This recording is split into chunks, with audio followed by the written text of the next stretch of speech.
And welcome to Wavefront's first official industry academia meetup connector type event that we're doing right here. My name is Brad Lowe. Most of you know me from Wavefront, and I'm going to lead you through what we're doing today.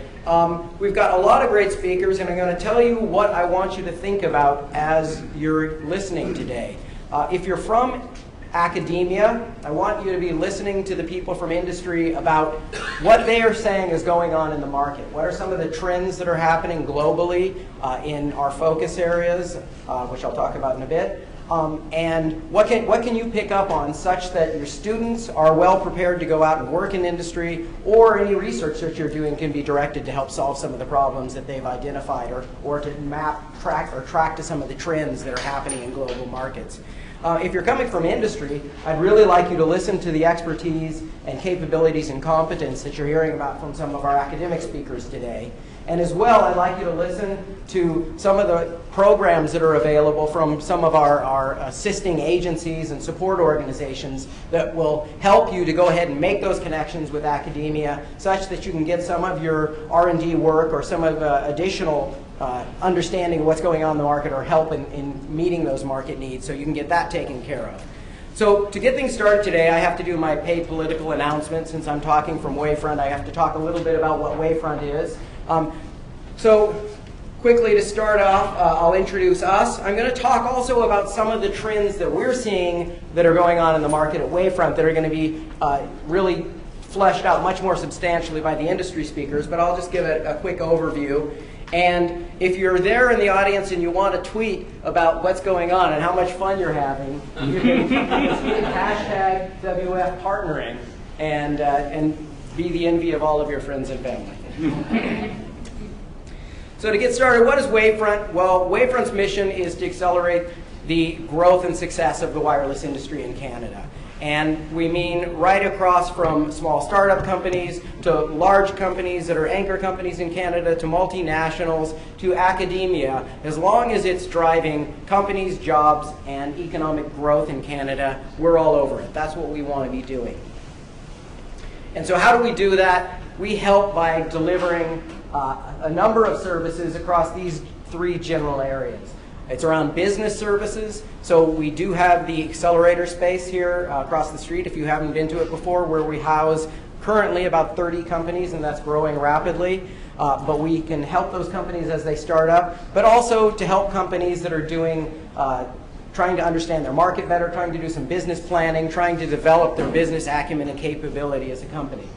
From a technical standpoint, we do have some capability to help with testing. On the handset side, we've got a handset library. We've got access to remote testing capability through our Perfecto system. And we also have capability to M2M testing with our M2M accelerator program and some of the kit that we've gotten from Sierra Wireless. We also have some other capabilities within usability testing and some other things we can do on the technical side, as well as accessing some of our engineers who have worked for a lot of these companies that are here, who have some in-depth understanding of the technical side of things that are going on. And finally, market linkages, connecting companies into potential markets or collaborators for your products and services. I was going to quickly talk about a new thing that we have. You're the first ones to hear it. Isn't this exciting? You're the very first people to hear about the Venture Acceleration Program. It's a new program that we're going to be running with the support of the BC Innovation Council. And the BC Innovation Council has started to put these programs in place at a number of accelerators around the province, the BCIC Acceleration Network, as it's now known. And we are the latest node in that network. And the Venture Acceleration Program is really about accelerating those early stage companies that are just getting started in the market and pushing them forward in order to become successful growing companies.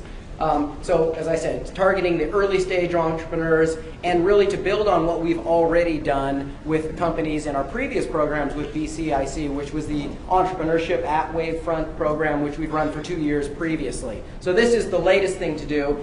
But it's a bit different than what we did with entrepreneurship before. One of the things we'll be doing is building out our in-house capability with what are known as executives in residence. And these are taxi-tested, tough people who've been through a number of startups, who've worked at high levels in companies and driven their companies to success and growth previously. So we'll be hiring a number of executives in residence that are going to be working directly with the companies in the VAP in order to push them forward.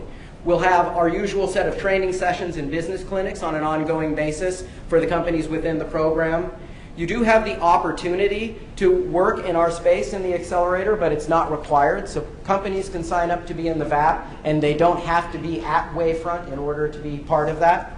And we'll also give complimentary access to some of those technical capabilities that I mentioned already. The handset library, the usability lab, the Perfecto testing capability. And finally, again, when we have companies coming through looking for technology partners, when we have different geographies that are being represented that are looking for building out their wireless capability, we'll have access to those programs so that you can get your company in front of those companies that are looking for new technology. So switching to where those companies are going to be, Wavefront really has stayed focused in these three areas lately. And these are the three areas that you're going to hear about as we go through the day-to-day. The themes that you're going to hear from our companies, from our researchers, are going to be around these areas. So of course, we still have lots of mobile applications. Everyone's talking about apps. From a Wavefront standpoint, we still think there's an opportunity for consumer apps. It's not over yet. But we really like to put a focus here on enterprise apps. We think that the enterprise is underserved in the application space, and we'd really like to see more companies focusing on the business opportunity of selling B2B apps, not necessarily B2C apps. So this is an area that we really think is important, and we'll hear about some of the software capability that's here in our local universities that can support students and research going into these areas. Machine-to-machine side is a huge opportunity and a huge greenfield opportunity going forward. And we're going to hear from Sierra Wireless today about machine-to-machine. We're also going to hear about some of the capabilities that are being developed in machine-to-machine, UBC and other places that really help us to address this market. And in terms of the verticals we see as being big opportunity verticals, at least in BC and Canada, certainly connected energy, smart grid applications, connected transportation, and connected health, which is one of the areas where there's an initial traction in order to do remote monitoring of patients and get that patient data back to some place where we can then put it into health records or be able to act on those health data. And finally, next generation networks. And we'll have our friends here from Ericsson talking about networks in general. As soon as people hear next generation networks, they have a tendency to snap to the idea of 4G or 5G cellular. But it's not just about that. There's other wireless technologies that are driving networks right now. I'm always a big fan of low power sensor networks. And so you have body area networks, you have vehicular area networks that are able to move data from small areas, usually using low power protocols like Zigbee or maybe Bluetooth, getting the data to a gateway, then getting it through the gateway back to wherever it's going to be processed. But there's a lot of different areas of network that aren't just about cellular. There's other technologies that are being used for next generation networking. So we'll hear a little bit about that today. Of course, we're here because of our great friends at some of these companies, and you'll be hearing from Nokia today, you'll be hearing from Ericsson, and you'll be hearing from Sierra Wireless. Yeah, I have a hard time saying Ericsson. I have to say Ericsson. And is that about right, Tom? Is that pretty good? Yeah. So, and of course, we also have partners on the network side with Orange, with Rogers, other handset manufacturers, Samsung, RIM, lots of good partners who are helping us build this. But now I'm going to give my little thing about some 6 things that we think are going on in the world today. Frankie, come on in and sit down. Don't rest on protocol. So what are the things that are happening today? Well, we know this, that by 2013, more people are going to be connecting to the internet through mobile devices than PCs and laptops, being driven substantially from the developing world, but also now the trend in the developed world is that people are connecting via tablets and via smartphones much more than they are at home or in their basement through their traditional PC. And what are the things that they're doing on these mobile devices? Well, one big thing is the mobile wallet. the first thing that enterprises want to do in order to build their businesses is be able to build business, which is to be able to make payments, to be able to extend their storefront to that mobile device. And so the mobile wallet, the ability to shop from the mobile, to be able to pay from the mobile, and the development of technologies like NFC will really come out to bring marketing out and then be able to enable mobile payment. And so this is one of the trends that's happening right now. And you'll see the early players in it, like Starbucks, Reward Loop, one of the companies that we have from Wavefront, Google Wallet. These are some of the companies that are starting to jump onto this trend early. But it's really been in this year about building awareness of this capability and also about building trust in the technology, that it's secure, that your personal data isn't going to be exposed to the world. So that's trend number one. And this is kind of in that space of when I said of what's happening on device and the applications that are happening on device. It's more than just being able to play Angry Birds. It's being able to extend your business reach to the mobile. And so it's around B2B applications and being able to serve other businesses. Now, another trend that's happening, mobile device management. We'll have a company that's talking today about something that they do in this space, and the concept or the term of bring your own device. As people get more and more attached to their devices, they go to work and they're no longer necessarily issued their phone or their tab or their PC. They bring their iPad, they bring their Android device, they bring their Windows Phone device or their Surface tablet. Sure. And then they want to use those in a corporate network.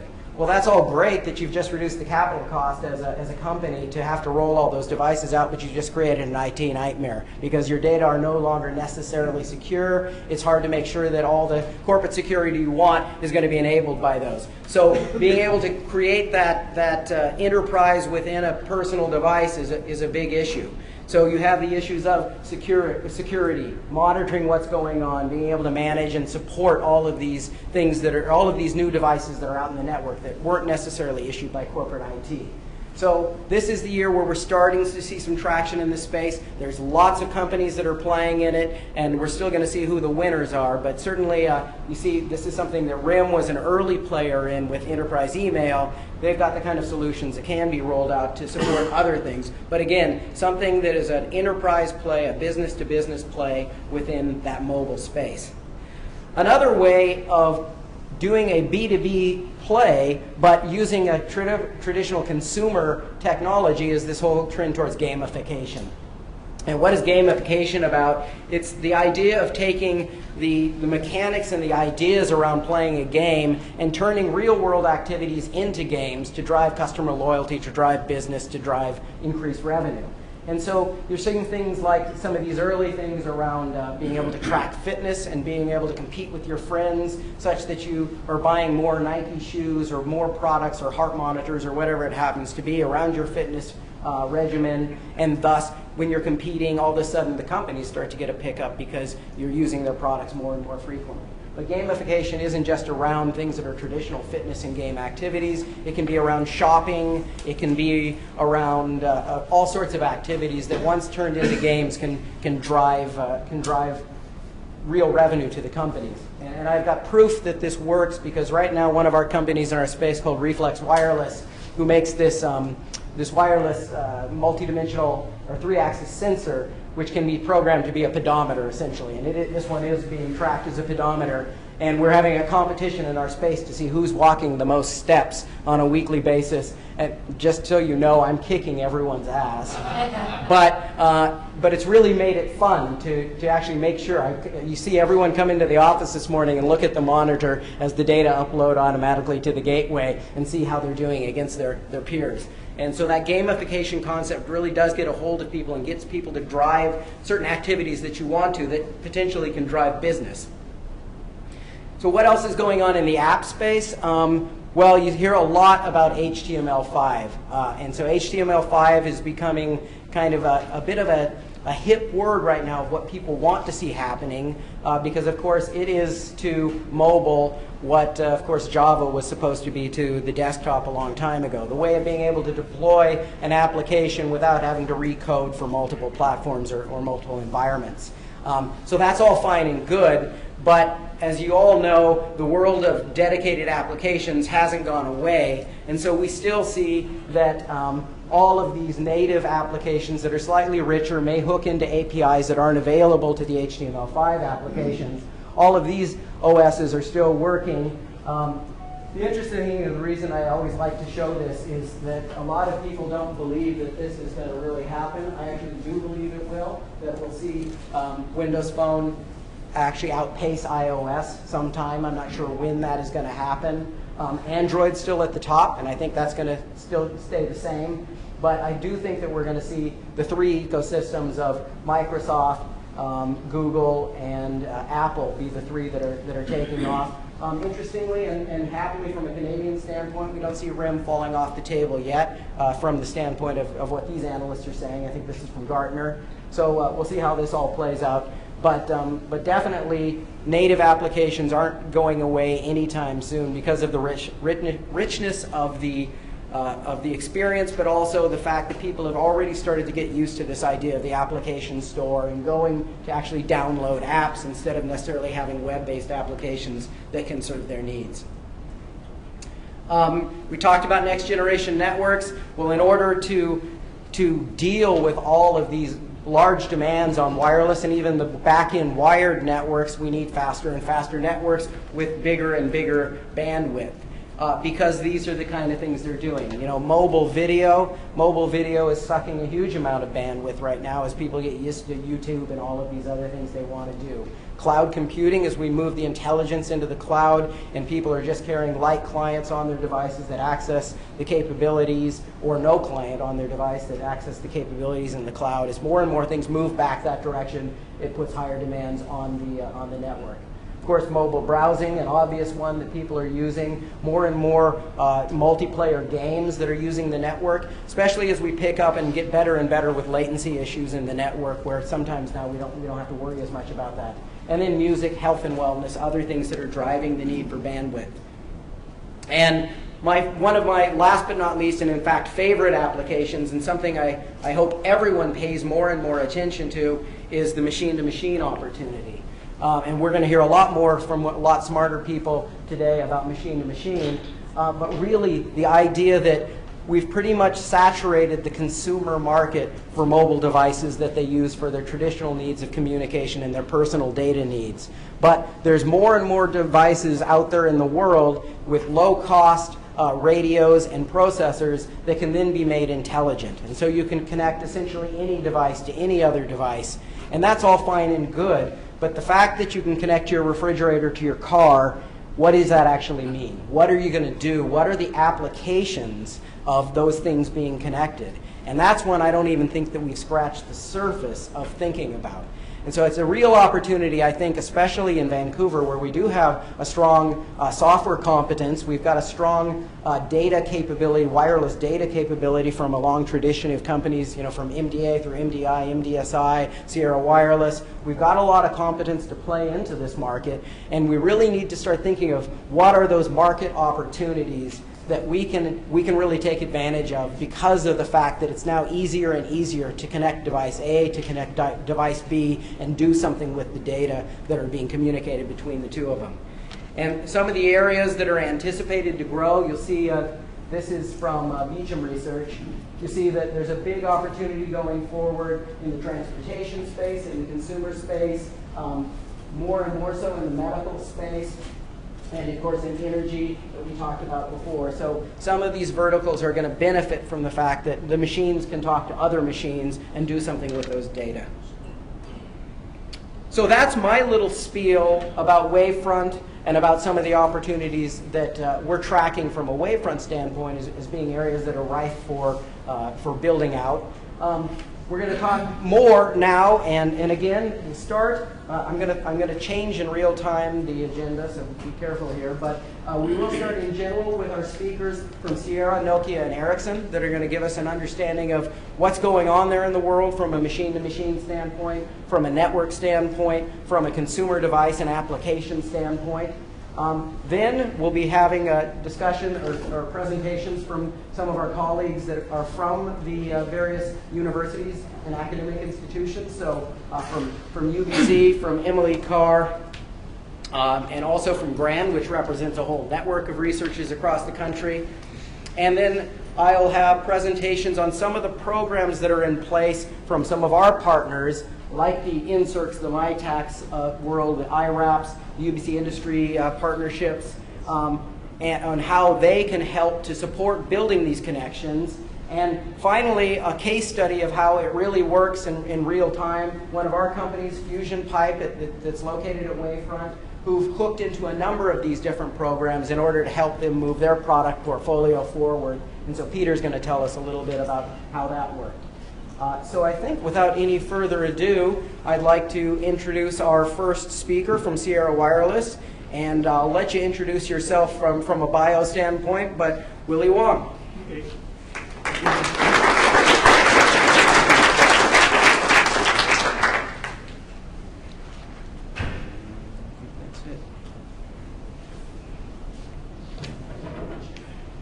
Mic myself up? Yeah, why don't you? We'll do that. Okay. Thank you. Thank you.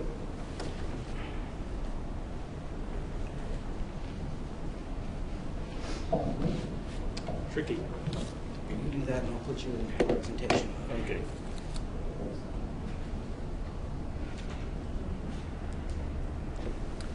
Can everybody hear me? Okay, great. My name is William Wong. I'm the Director of Intellectual Property at Sierra Wireless. I deal with all the intellectual property material matters at Sierra Wireless, both good and bad. Luckily, I get to talk about the good side today. We don't have to talk to lawyers in litigation. Let's see. That works. So today, I'm going to spend a little time introducing you to Sierra Wireless. I'm sure not everybody knows us. I'll keep it very short. It's not going to be some advertising session. Then we'll talk a little bit about the M2M trends and challenges. It will be a very short presentation. Not much time is available. For a corporate profile, we are a firm headquartered in Richmond, BC. We've been in business for almost 20 years. And we've grown from 6 people when we started to about 900 right now. We have research facilities both in Vancouver or Richmond here, one in California, a couple in France, Paris and Toulouse, and we have a small facility in Hong Kong. And we also use contract manufacturing in Shenzhen. So what do we do? We started out life building wireless data modems, basically things that plugged into the PC and let the PCs talk over the cellular network. We focused on the cellular network. Our first product was worked on something called CDPD, Cellular Digital Packet Data. Only the slightly more mature people are nodding their heads here. That's been overridden by GPRS, Edge, CDMAs, IS-95, CMA 2000, and it's now more the 3G and 4G networks. And we've traveled along that technology path all through the years. What we've also done is we've moved from the mobile data for PCs to more the M2M side. We started out by providing modules that manufacturers can embed into their PCs instead of using an external modem. And those modules found their way into other devices, like you see here, cars, handhelds, and now with smart meters into energy devices and medical devices. So over the course of the 20 years, in the last maybe 4 or 5, we've become more involved in M2M. At this point, half or a little bit more than half of our revenue comes from the M2M business. And that's where this presentation builds its background from. So we'll go on to a bit of the trends that are recognized in the M2M world. I'm not talking about trends that we have investigated in great detail. A lot of this is based on other people who spend a lot more time at looking at the M2M world. And just by focusing on the M2M world, we don't really talk about or understand or give great insight into the mobile apps and handset world. So this is focusing on M2M. So what do we see? We see, like our company, we've moved from mobile computing more towards machine to machine. And the growth is quite evident in over the last 5 years. It started out very small, and now demands are, strange devices are getting connected. One of our recent contracts is with Nespresso, a company that makes espresso coffee machines that you can have at home. These devices are now getting tracked, especially the more industrial devices, so that they can track what kind of coffee you're taking, and if there are problems, they can send out trucks. So more consumer devices are starting to be connected. The Machina research in 2011 showed that number of connected devices are growing. It sort of lines up with what Brad showed. But more importantly, you can see that the growth in the machine-to-machine part, it's much, much faster. So out of the 12 million or so devices they talk about here, almost 3 million would be machine-to-machine. So that's where the growth is. But what are they doing? They're doing all sorts of things. Like I said, everything from health to alarm systems, cars, processes. This chart is really an eye chart, but what it's really attempting to show are two things. One, there are many, many applications and many needs for connection, many benefits to having the devices connected. But at the same time, there are many ways to get these devices connected.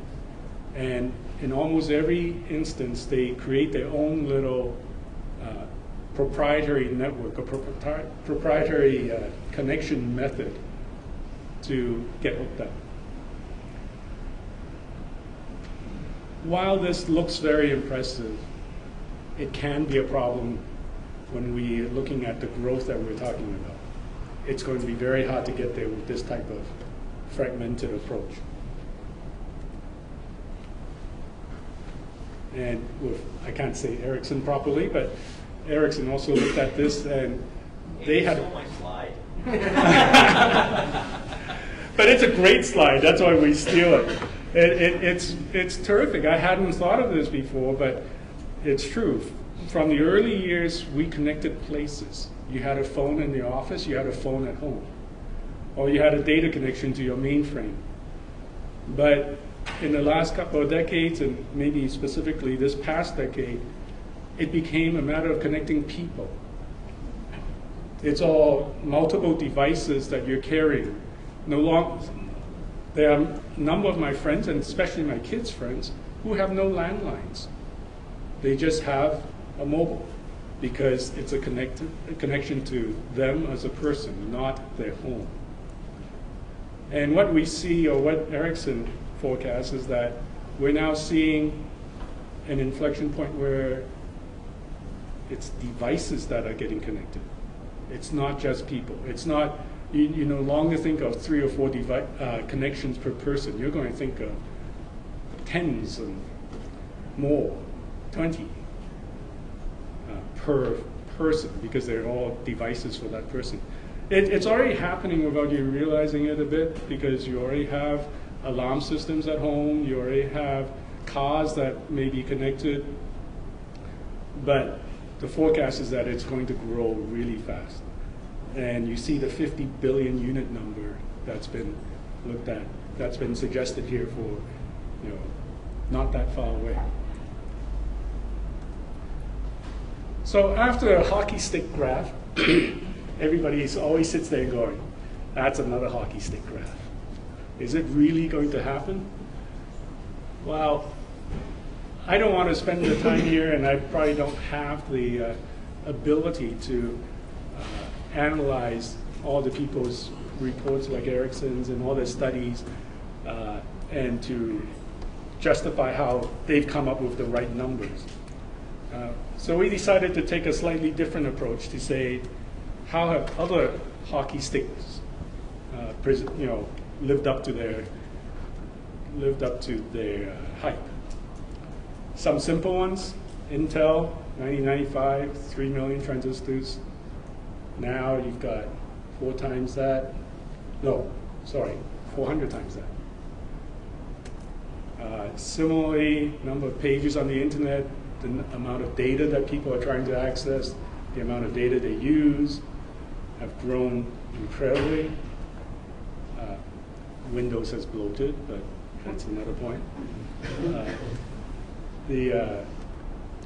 And Linux acceptance has also grown tremendously. So this is from the computing world. What about our industry? Back in '95, getting a wireless data connection through GPRS is a lot of work. There's a lot of material, a lot of real estate, a lot of technology. Now you can do that inside a small module. That's you can see the size, and it can be much faster. You can go to HSPA plus, much faster, and still much smaller. The advent of these modules make it easier for devices to become connected. No longer do they have to worry about powering a big board, finding space for a big board. They get a module and they can connect the device.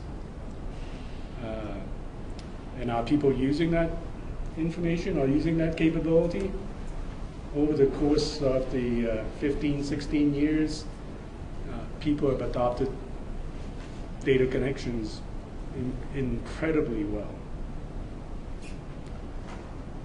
I'm sure somebody is texting right now, so I'm not surprised.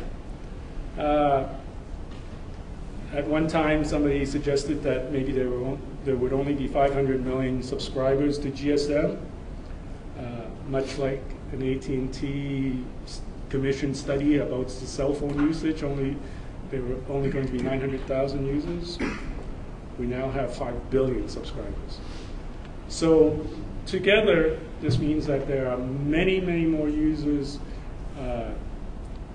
for data than originally predicted, a bit of a hockey stick. They are using it a lot more, and connectivity has become easier and easier to incorporate into devices. So from these things, we tend to believe the hockey stick. But, so you have so many devices. What are they being used for? Why would you have these? It's important to remember that the devices don't get picked up just because they're available. There has to be a reason. There has to be applications. There has to be utility to the users. And there are a wide number of reasons for using data connectivity for devices. Everything from monitoring the environment to monitoring a person's health to providing better services.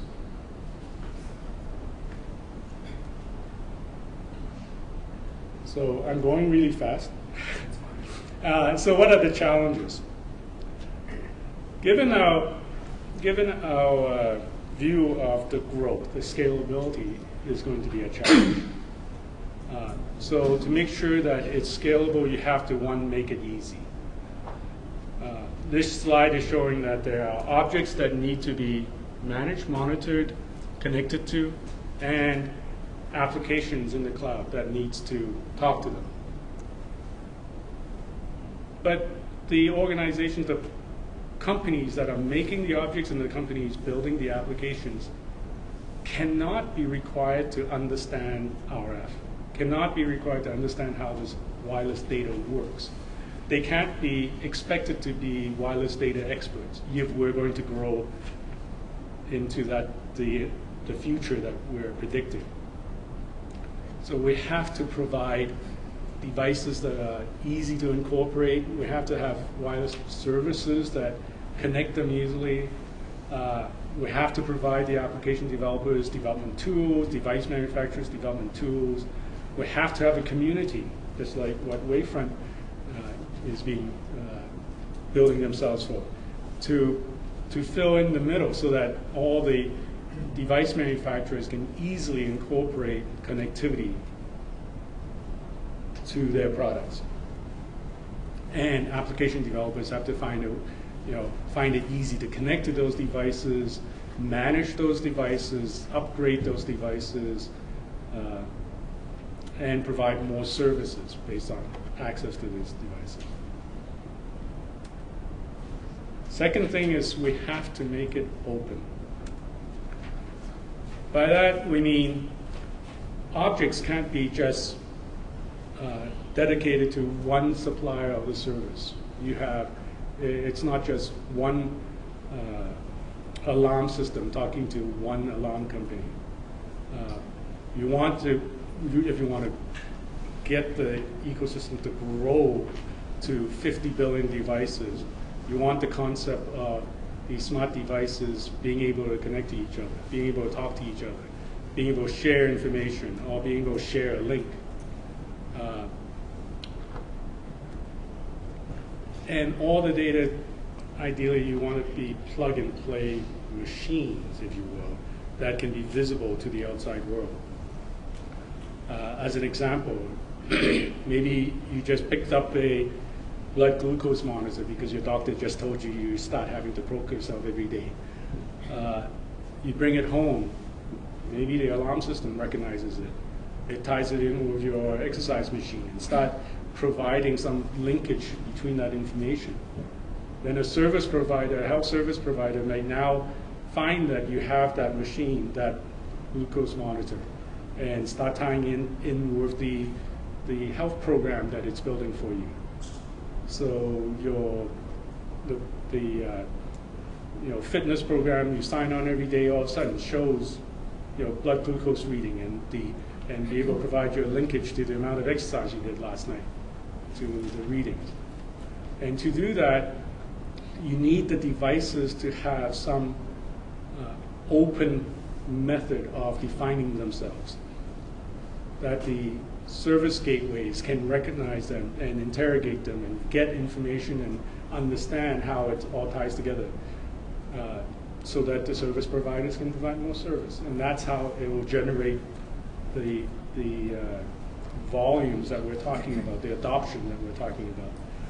It also needs to be open protocol so that if you have some device monitoring your health. I was at a conference a few weeks ago, and there was a medical practitioner that was talking about technology convergence and how there's now, close to they pretty soon have the ability to have a device that monitors your, I think he said genome, but I don't understand that area, but basically be able to monitor your health or your DNA makeup and be able to predict heart attacks 1 to 2 weeks in advance instead of minutes and seconds in advance. If such a thing did exist, it would be important for you to be able to get that data to your medical practitioner even when you're on the road, when you're at a friend's house. So open protocols are vital. Of course, with all of this, you start having to really worry about privacy and security. And that all has to go into it. And Brad touched on that quite a few times in his presentation. So now that we, if it's easy, if it's open, we need to make sure that it is efficient to get that data out. LTE is really good, really high bandwidth, very efficient for content consumption and data access. And it's designed with an architecture that's more IP and much more flat, so it can carry the data very well. However, if you have these devices talking to each other and they only use a few bytes of data to communicate, the overhead of signaling is just horrendous. It is very inefficient to support a large number of mobile devices that only talk a little bit at a time. And so, it would be great if the wonderful minds around here help us sort out how best to use these systems for M2M. Another aspect of it is that M2M provides great bandwidth through a lot of RF wizardry. MIMO, requires multiple RF chains, switchers, multiplexers, whatever. And those are all expensive and consumes real estate on chipsets, and also chews up power because the processing of the signaling is going to be complex. So another issue in the network side is finding a way to build devices that are suited for M2M type usage, but are much less expensive, much less complex, and much less power hungry. Because you want to be able to buy a device and just toss it on your lawn to monitor your lawn's water content and not have to worry about it for 5 years. You don't have to go change the batteries. Whether there are other ways of getting energy from the usage, whether there's vibration or whatever, those are also interesting areas to help solve the problem with this deployment. So I think that pretty much talks about what I said already. So the conclusion is that M2M is still in its infancy. It's only maybe 4 or 5 years since people have really gotten involved in it. There are both technology enablement challenges, and I'm sure as we dig into it, there'll be more to come. And we hope that you all participate in finding the solution to help us get there. I'll leave you with a quote. Henry Ford once said that if he had asked people what they wanted, he would have to give them faster horses. So, we're hoping to come up with the right solution for M2M. Thank you.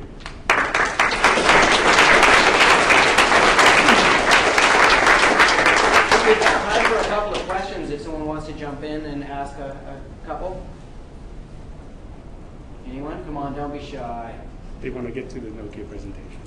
I'm going to throw a wrench in it. No questions? Well, I'll ask. There we go. Okay. Yeah, earlier on in your presentation, you mentioned that the applications for machine to machine were various and diverse. Mm-hmm. In the end, you concluded that the connection bandwidth is low and signaling requirements are high. Do you foresee that changing as we do more and more with machine to machine connections?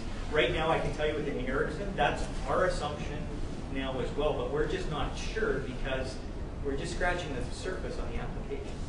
Yeah, I think there will have to be some change. The way the current systems, current cellular networks are definitely very much set up to handle the voice communication from way back, and so there are a lot of infrastructure that's set up to identify each individual connection. There's HRs and all that stuff to have your profile, and you have to register, and you have to come in every once in a while to establish where you are.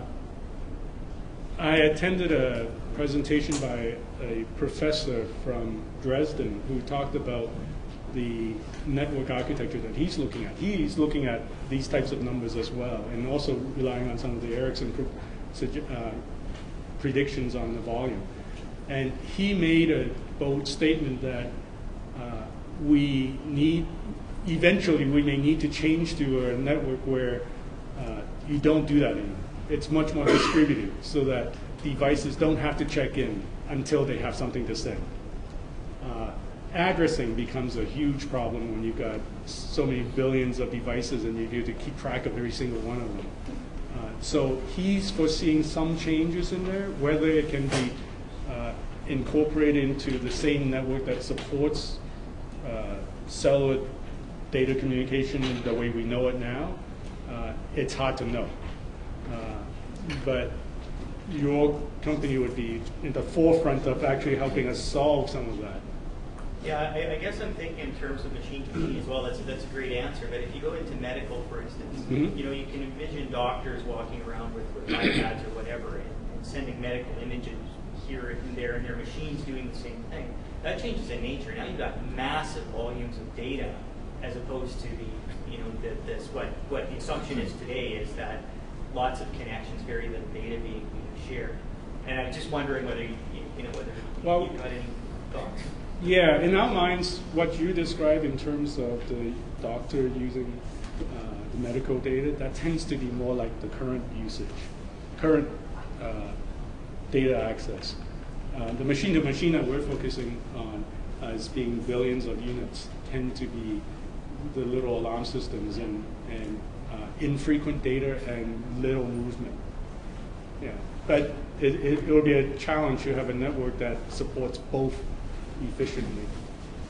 Or even a hybrid where you've got the machine-to-machine connection or some higher priority network that is signaling that something needs to have a substantial data transfer. So imagine, for example, an NFC connection that is great at one thing but is bad at large amounts of data transfer, and so it might actually signal to another network to do the offload to the other network. So that's one of the challenges of hybrid networks. Yes? I was just wondering, a number of your examples, like your alarm system, why would those just use your Wi-Fi? Everybody's got a Wi-Fi network at home now. There still needs to be a concentrator somewhere. If the house has wireline concentration, yeah, Wi-Fi can work. There are a couple of other issues with Wi-Fi, and the cellular definitely has the advantage that it's a licensed network, so interference is much more manageable. With Wi-Fi, if you've got some, if your pacemaker is trying to tell you something over Wi-Fi and you've got the microwave on, it may not be the best thing around. But yeah, Wi-Fi can work. Zigbee for local networking. Those are all useful part of the solution. But we still think that there needs to be a concentration point to take it over the wide area network somewhere. Is it realistic for devices that have access to multiple types of networks, or would that just cost too much? It's realistic. It depends on the particular application, whether it can be justified to have that extra access, where the cost, the complexity, the power usage, all of that comes into play. Another question, Barry? Yeah, for a startup company, where do you see the best business opportunities going forward? In the infrastructure, the devices, or in the applications? And don't say devices, because you're wireless. I'm not too sure I'm the best person to answer that. So I guess a lot depends on where your expertise is. Definitely some of the devices, yeah, I don't know. It's you just don't want to step into an area where you don't have the right expertise. You don't want to be designing wireless devices when you don't have the RF expertise to build on, and apps, you got to know. Like, I don't know anything about how to write an app, and But what's good about this is that with this type of growth, there are many opportunities in all the different areas. You know, we just need to find a way of solving some of the problems to get us to those huge numbers that I don't think we can get to with the current infrastructure and current way of doing things. I can give you my answer from the standpoint of ease of entry to a business. If you're going to come in on the infrastructure side, your competitor is Ericsson. If you're coming in on the module side, in MDM, for example, you're competing against Sierra Wireless. If you're coming into the application space, it's a little bit more opportunity, especially if you have subject matter expertise and you find a market where you really can get into that market because of your expertise or your relationship with a potential consumer or customer for that. So it's a lot easier, a lot lower barrier to entry on the application side than it is going to be on the device or infrastructure side. That said, we certainly haven't seen the end of companies that are going to come in at the device level or potentially even disrupting the infrastructure level. But that's a very good point. Sorry about that. If you have some expert knowledge in a particular type of application, for example, if you know something special about connecting hot paces, or what are the needs of people who use hot paces or whatever, and you can come up with a unique approach to it, that might be the best way of looking at it. Take one more over here. Just a quick question. In terms of Sierra Wireless module ship brand, what's the annual growth rate that your company is seeing for modules? Let's see. We are currently about, I think we're about around a $600 million revenue company. About half of it is M2M. I think 3 years ago we were maybe 50 to 100 million in M2M. So there isn't enough history to really track an annual growth rate, but it's been pretty tremendous. It'll probably slow down as we get to the larger numbers. Yeah. I'm going to cut it there, but we'll certainly have a chance to talk later, so thank you very much, Will. Thank you. So to immediately throw a wrench in the program, why don't you get wired up over here? I'm going to invite Pam Giverson to come up and speak. She has another commitment that she needs to make it to, so I'm shifting the program here a bit.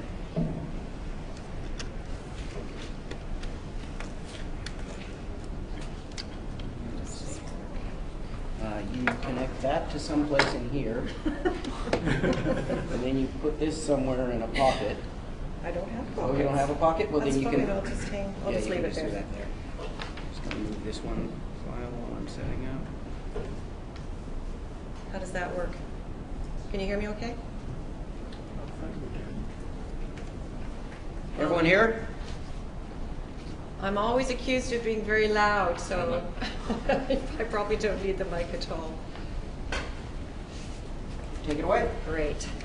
So first of all, I'd like to apologize for messing up the agenda, and thank you very much, Brad, for allowing me to do so. And I've left some brochures and my business cards at the front desk, so since I won't have a chance to mingle around with you afterwards, please feel free to contact me afterwards if you want some more information. So I'm from NSERC. My name is Pam Giverson, and before I tell you what NSERC does, I should tell you a little bit about who we are. NSERC is a federal funding agency. We're one of the so-called tri-councils. Canada has 3 large federal funding agencies that between the 3 of us, we essentially cover all different aspects of scientific research that happen in Canada. And as our name suggests, we cover natural sciences and engineering, and by virtue of that fact, we are the largest of the 3. So NSERC has regional offices across the country. We're the only one of the tri-councils that does, and I'm based here in Vancouver, and because we have regional offices, it allows us to do this sort of thing, which I think is very, very important. And as I get further into my presentation, you'll see why it's quite beneficial to have a local representative here for the types of programs that we deliver. NSERC has a budget of just over $1 billion now, which is a significant amount of money. And we tend to generally divide that pool of funding up into 3 big pots, if you will. The discovery part of our budget is still the largest part of our overall budget. And that is what traditionally is used to fund fundamental research across the country. So essentially every computer science or engineering professor in Canada would have fundamental research support from us that would cover their entire career, typically. So that's the discovery part of our research, of our budget, rather. The people part of our budget is another large pool of funding that covers all of the scholarships and fellowships that NSERC provides. And we do that because we recognize that it's very, very important for Canada to train the next generation of scientists and engineers. The part of our budget that is primarily what I'm here to talk to you about today and that will be of most interest to you is what we call our innovation portfolio. So that's the entire suite of programs. There's a whole bunch of them that NSERC uses to support research collaborations between the public sector and the private sector. So I always put this slide in at this part of my talk because I know companies are saying, well, she's from the government, they've got a lot of money. But how exactly do we take advantage of that money as a company? So I like to differentiate us from IRAP because the model is quite different. So the first thing that a company needs to do, or a professor that wants to collaborate with a company, those two parties need to get together and find one another. And I can help with that. The university UILOs can help with that. There's a number of different mechanisms that can help you bring those two parties together. Events like this. We support events that also help to get that Brownian motion happening, to get those two relatively disparate groups together. The next thing you do is you decide which of those many programs I was just talking about is the most appropriate for you to apply to, and I can help with that, and it's really quite obvious. So you identify the program, you write up the proposal, you submit it to NSERC, and then usually the project costs are shared in some way between NSERC and the company. But that is not always the case, and I'm going to talk to you in a minute about a program that we introduced a couple of years ago that does not require any cash from companies. And so it's been very, very popular with small startup companies that don't necessarily have cash to contribute. So the way our funding works then is it flows back through the researcher. And companies will often say to me, well, how does that do me any good? And I say, well, think of this as research that you would be doing anyway, in-house. Now it's happening at the university, with you heavily involved, obviously. So it's important to distinguish between our model as opposed to IRAP. Our money never actually goes to the company. So we have a whole bunch of different programs, as I mentioned, but the one that companies have really taken advantage of very significantly since we introduced it in the last couple of years is the Engage grant. And we designed this program after a significant amount of consultation across the country with profs and with companies as to why they don't work together more using our money. So we've had this big suite of programs for many, many years, and They're hardly known at all. Profs tend to know these collaborative programs fairly well, but companies just didn't know them at all. NSERC was really very, very far from being a household word amongst the industrial community. And so we wanted to find a way to bring those two groups together in an easier manner. So we talked to companies, we talked to profs, we said, what is it? What are the barriers? Why don't you work with academics, or why don't you work with companies? What are the things that are holding you back? And we designed Engage to specifically address those. So the first key thing is that it has to be a new collaboration. So the two groups can never have worked together before on a formal research project. Engage is meant to be sort of a first date sort of affair. It's a relatively small project, so it's designed to be accomplished within a period of approximately 6 months. You could apply for up to $25,000 from NSERC. There's no company cash required, although we do expect to see some in-kind contributions, and these are typically in the form of the use of the company's facilities for some of the research, the company personnel time spent interacting with the researcher and his or her team. That all has value, so that's in kind that we recognize. The biggest barrier that we heard from companies is that they didn't want to have to negotiate a research agreement regarding the IP. So with Engage, we said any IP that might come out of this small project will automatically be owned by the company. And there's no application deadline. So, and there's a quick turnaround time. So you can send in your application anytime. We review them locally, so I read all of the BC Engage grants. There have been over 300 to date. They are not peer reviewed, so there's a few rules regarding that. But because of that, there's very, very quick turnaround. So you get your answer within a month. So I just thought I'd give you a couple of Engage grants that we've reviewed locally. The projects themselves are incredibly varied. So I picked a couple out of our pool of over 300 that had a wireless component to them. And I'm not an engineer and I'm not a computer scientist, so I'm not even going to attempt to describe these.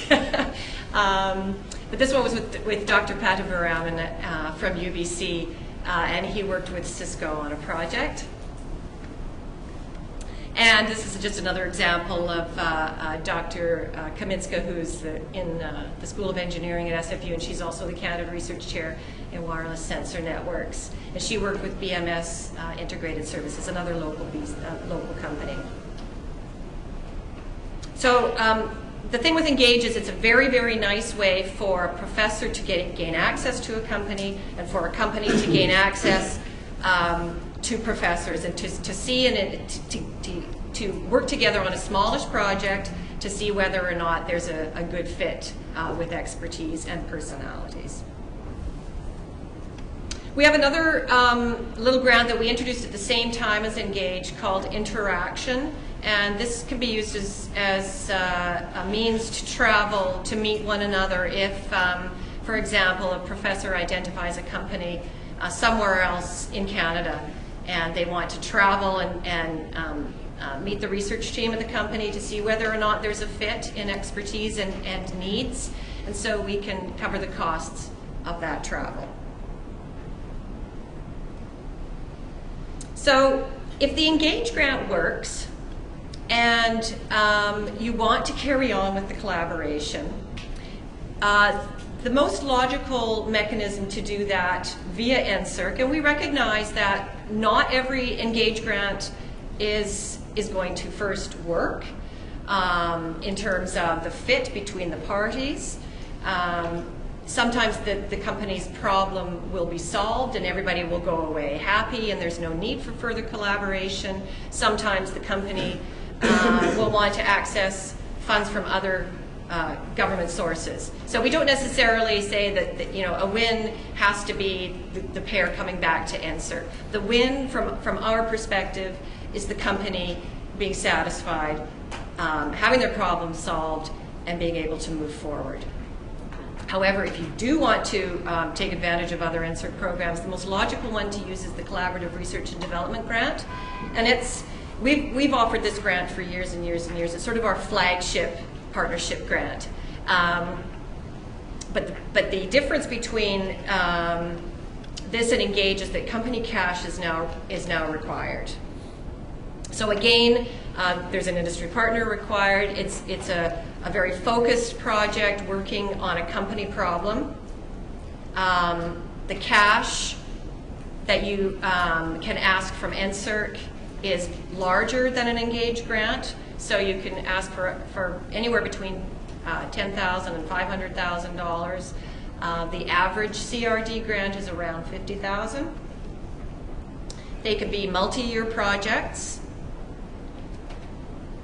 And the project costs, as I mentioned, are shared, but it's very good leverage. So for every dollar that the company puts in, every dollar cash, NSERC puts in $2. So it's a 2-to-1 match, which is pretty good.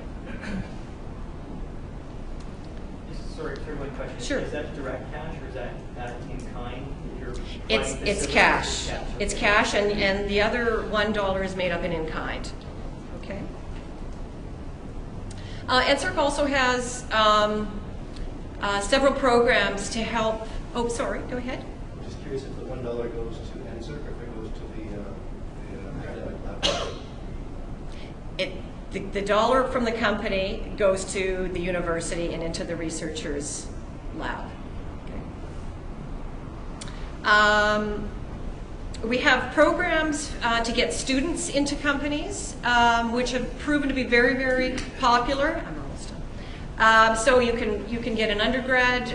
These are often co-op students to come and work at your company over the summer, and we will help cover their salary. You can get a graduate student at either a master's or PhD level to spend part of their time working on their thesis research at your company, and we will help cover their stipend. Or you can hire a postdoc. This is a very popular program. This postdoc is hired as an employee of your company, and we will cover $30,000 toward their salary per year for 2 years. So I always finish off with my value proposition slide because I know that's very, very important for companies, large and small. What's the value of working with NSERC? If you partner with NSERC and take into account your SR&ED tax credits, you can get your research done for as little as 17 cents on the dollar.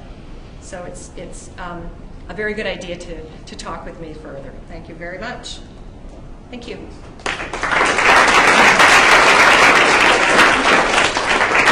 Take 1 or 2 more questions if someone wants to throw them out quickly. You guys are just ahead of your time. Any others? If not, then thank you very much, Pam. And we'll move on to our next presentation. Oh, put this here. So Pam, you said you left some brochures and stuff out at the registration desk? Okay, great. Thank you.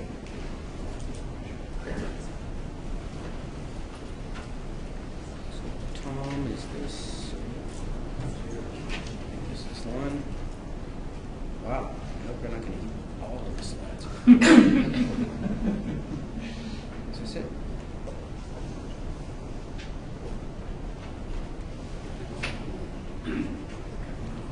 Yeah, it looks like it's built for. Are we close enough to?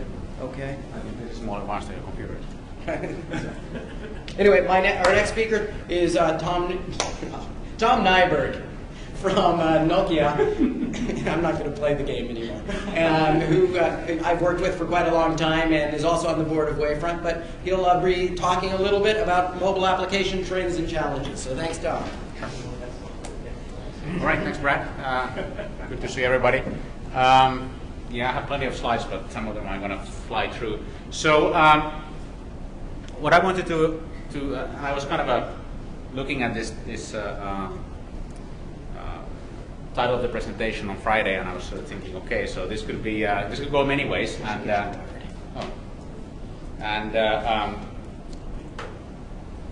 then I was trying to sort of balance between should I try to give some like great insight here, should I try to give you a lot of challenges or what, and I decided to do a little bit of both.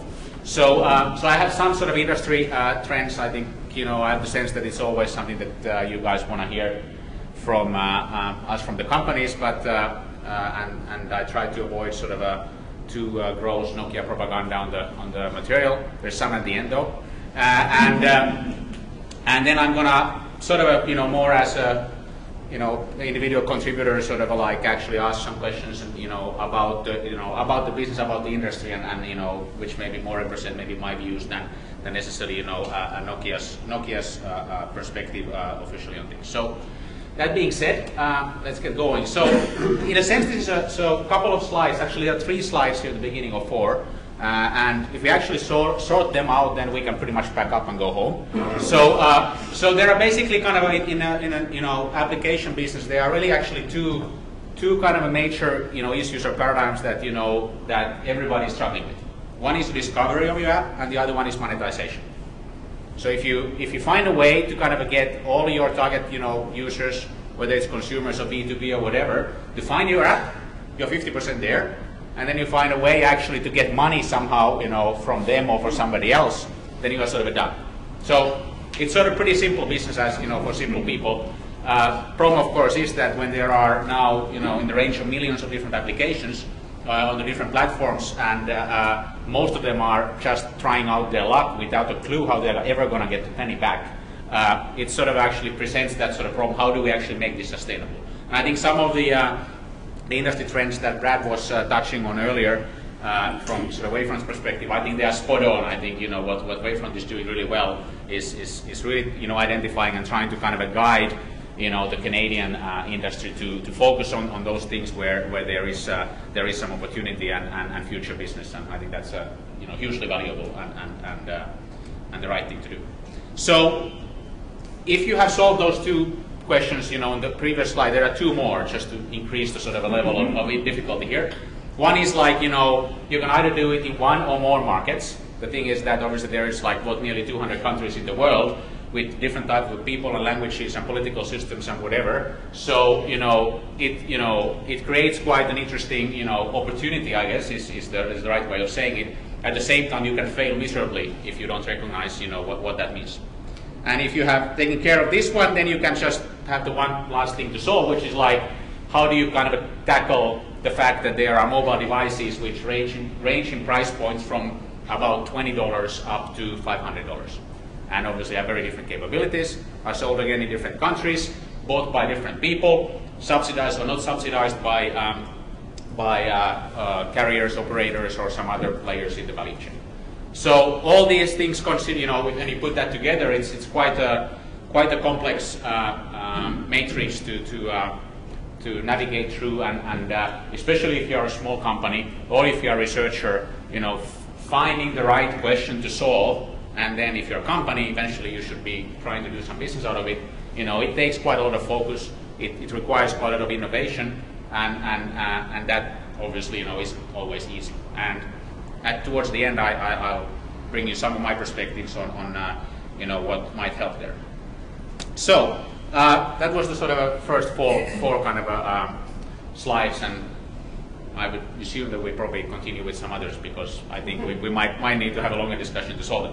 So I'm going to cover quickly here, a little bit of the industry landscape. Where do we as Nokia see the kind of a consumer trends and demand going on a fairly high level? You cannot talk about this whole space without talking about the war of ecosystems, or ecosystems, and they may be in war or not with each other. And a little bit about the device market, because there's a lot of stuff going on there as well. I guess that's what usually people expect Nokia to have some view on. And then at the end, a couple of words how we are addressing this space, and as I said, what we would be saying, or how we are trying to guide the developers, especially to find the right things. So some good news first.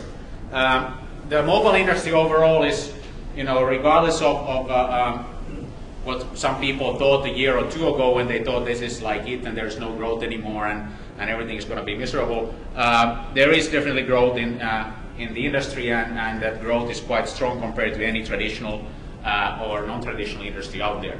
And another thing which I see really is kind of a coming back.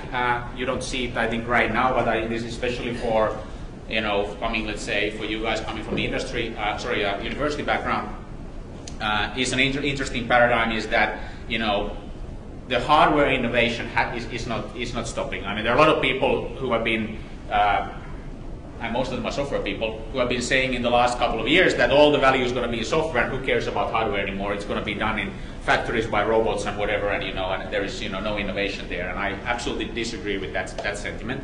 And also, I also claim very strongly that it's obviously the radio technology is always going to kind of evolve. So the Ericssons of the world, will have their business there. But there is also a lot of other innovation in terms of different materials, in terms of sensor technologies especially, which will kind of bring a lot of new innovation and value to the industry once people get their head out of the fact that not every device is going to look like an iPhone.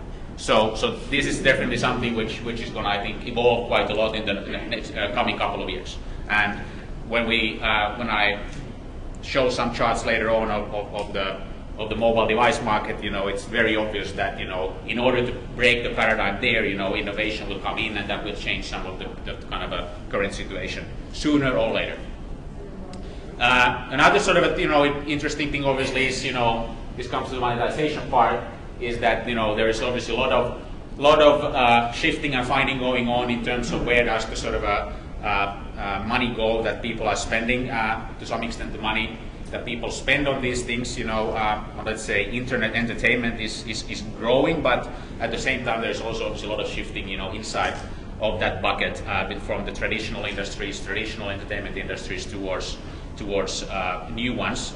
Hence why all the media companies are, trying to hedge their bets and do the right things in terms of acquiring assets and each other and all things like that.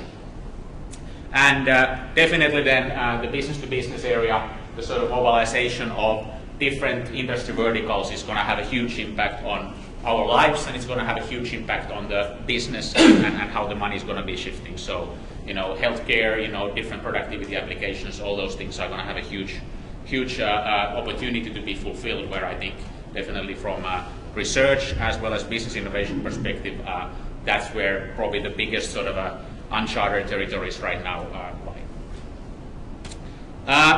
Some words about the consumers, and some of these you have seen, so I'm going to go through them very quickly. So obviously the whole consumer behavior side of going, or accessing internet is very much driven by the developing countries, where obviously there is no, or at least not for the masses, there is no fixed internet. Everything is going to be mobile. So it's smartphones, feature phones, which are enabling people to access internet, are going to be driving that growth, and that's really where that big red bar down in 2015 towards 2020, whatever the year is going to mostly driven by.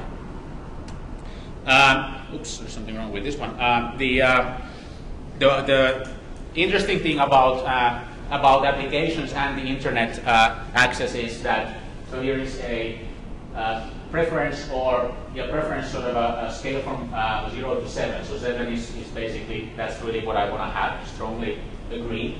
So asking whether it's important to have high quality apps, or asking whether it's important to have internet access from your phone, they are extremely strongly resonating paradigms and ask for people. And the interesting thing is that they don't much differ between the price point of the device.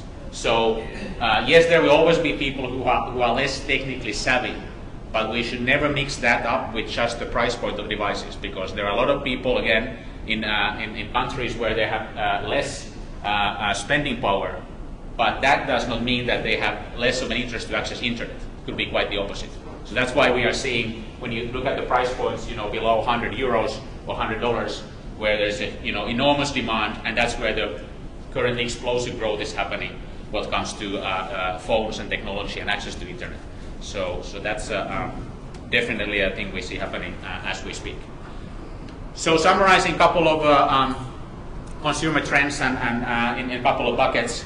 So definitely the shift to smartphone is rapid in all markets, but at the same time the definition of smartphone is somewhat changing. Or again, cheaper devices are able to do what the smartphones of yesterday did. Again, so it's about really accessing internet, and then you can draw some differences between cheaper and more expensive devices in terms of their abilities to process graphics and things like that. But people who were using internet from mobile device in a Western country 2 or 3 years ago are pretty much able to do the same thing in a developing country with a much cheaper device, as we speak, or next year, or in the near future. Kind of a contextuality, which is about obviously, on one hand, having your location information and related sort of what I would call software stack around it is going to grow, but this is and is growing already. We can see that, but at the same time, the overall sensorial awareness is being added to that one. So remember, GPS is kind of a one sensor, camera is one sensor, but you could add 5 or 10 other sensors to the device, which are going to be able to, again, put a different level of contextuality to your device and then to your applications that you use with that device. Multi-device, this sort of a blur between, there's a lot of talk about smartphones and tablets, and I don't know how to define what the difference at the end of the day, or where the line is between a smartphone and a tablet. You can go and look at the Samsung lineup, and you have everything there, from a tiny small screen up to what is the largest 14 or 13 inch, I guess, is, or whatever it is. So it's sort of there is somewhere you can say there is a line in the sand, but the point is that there are multiple devices, and of course up then to desktop and monitors and TVs where people are definitely desiring the sort of same experience or at least a seamless experience that they are used to. Whether it has to be identical, and whether people really, do the thing that they want to play a game on an Xbox, and then they really want to do have the same game on their mobile device.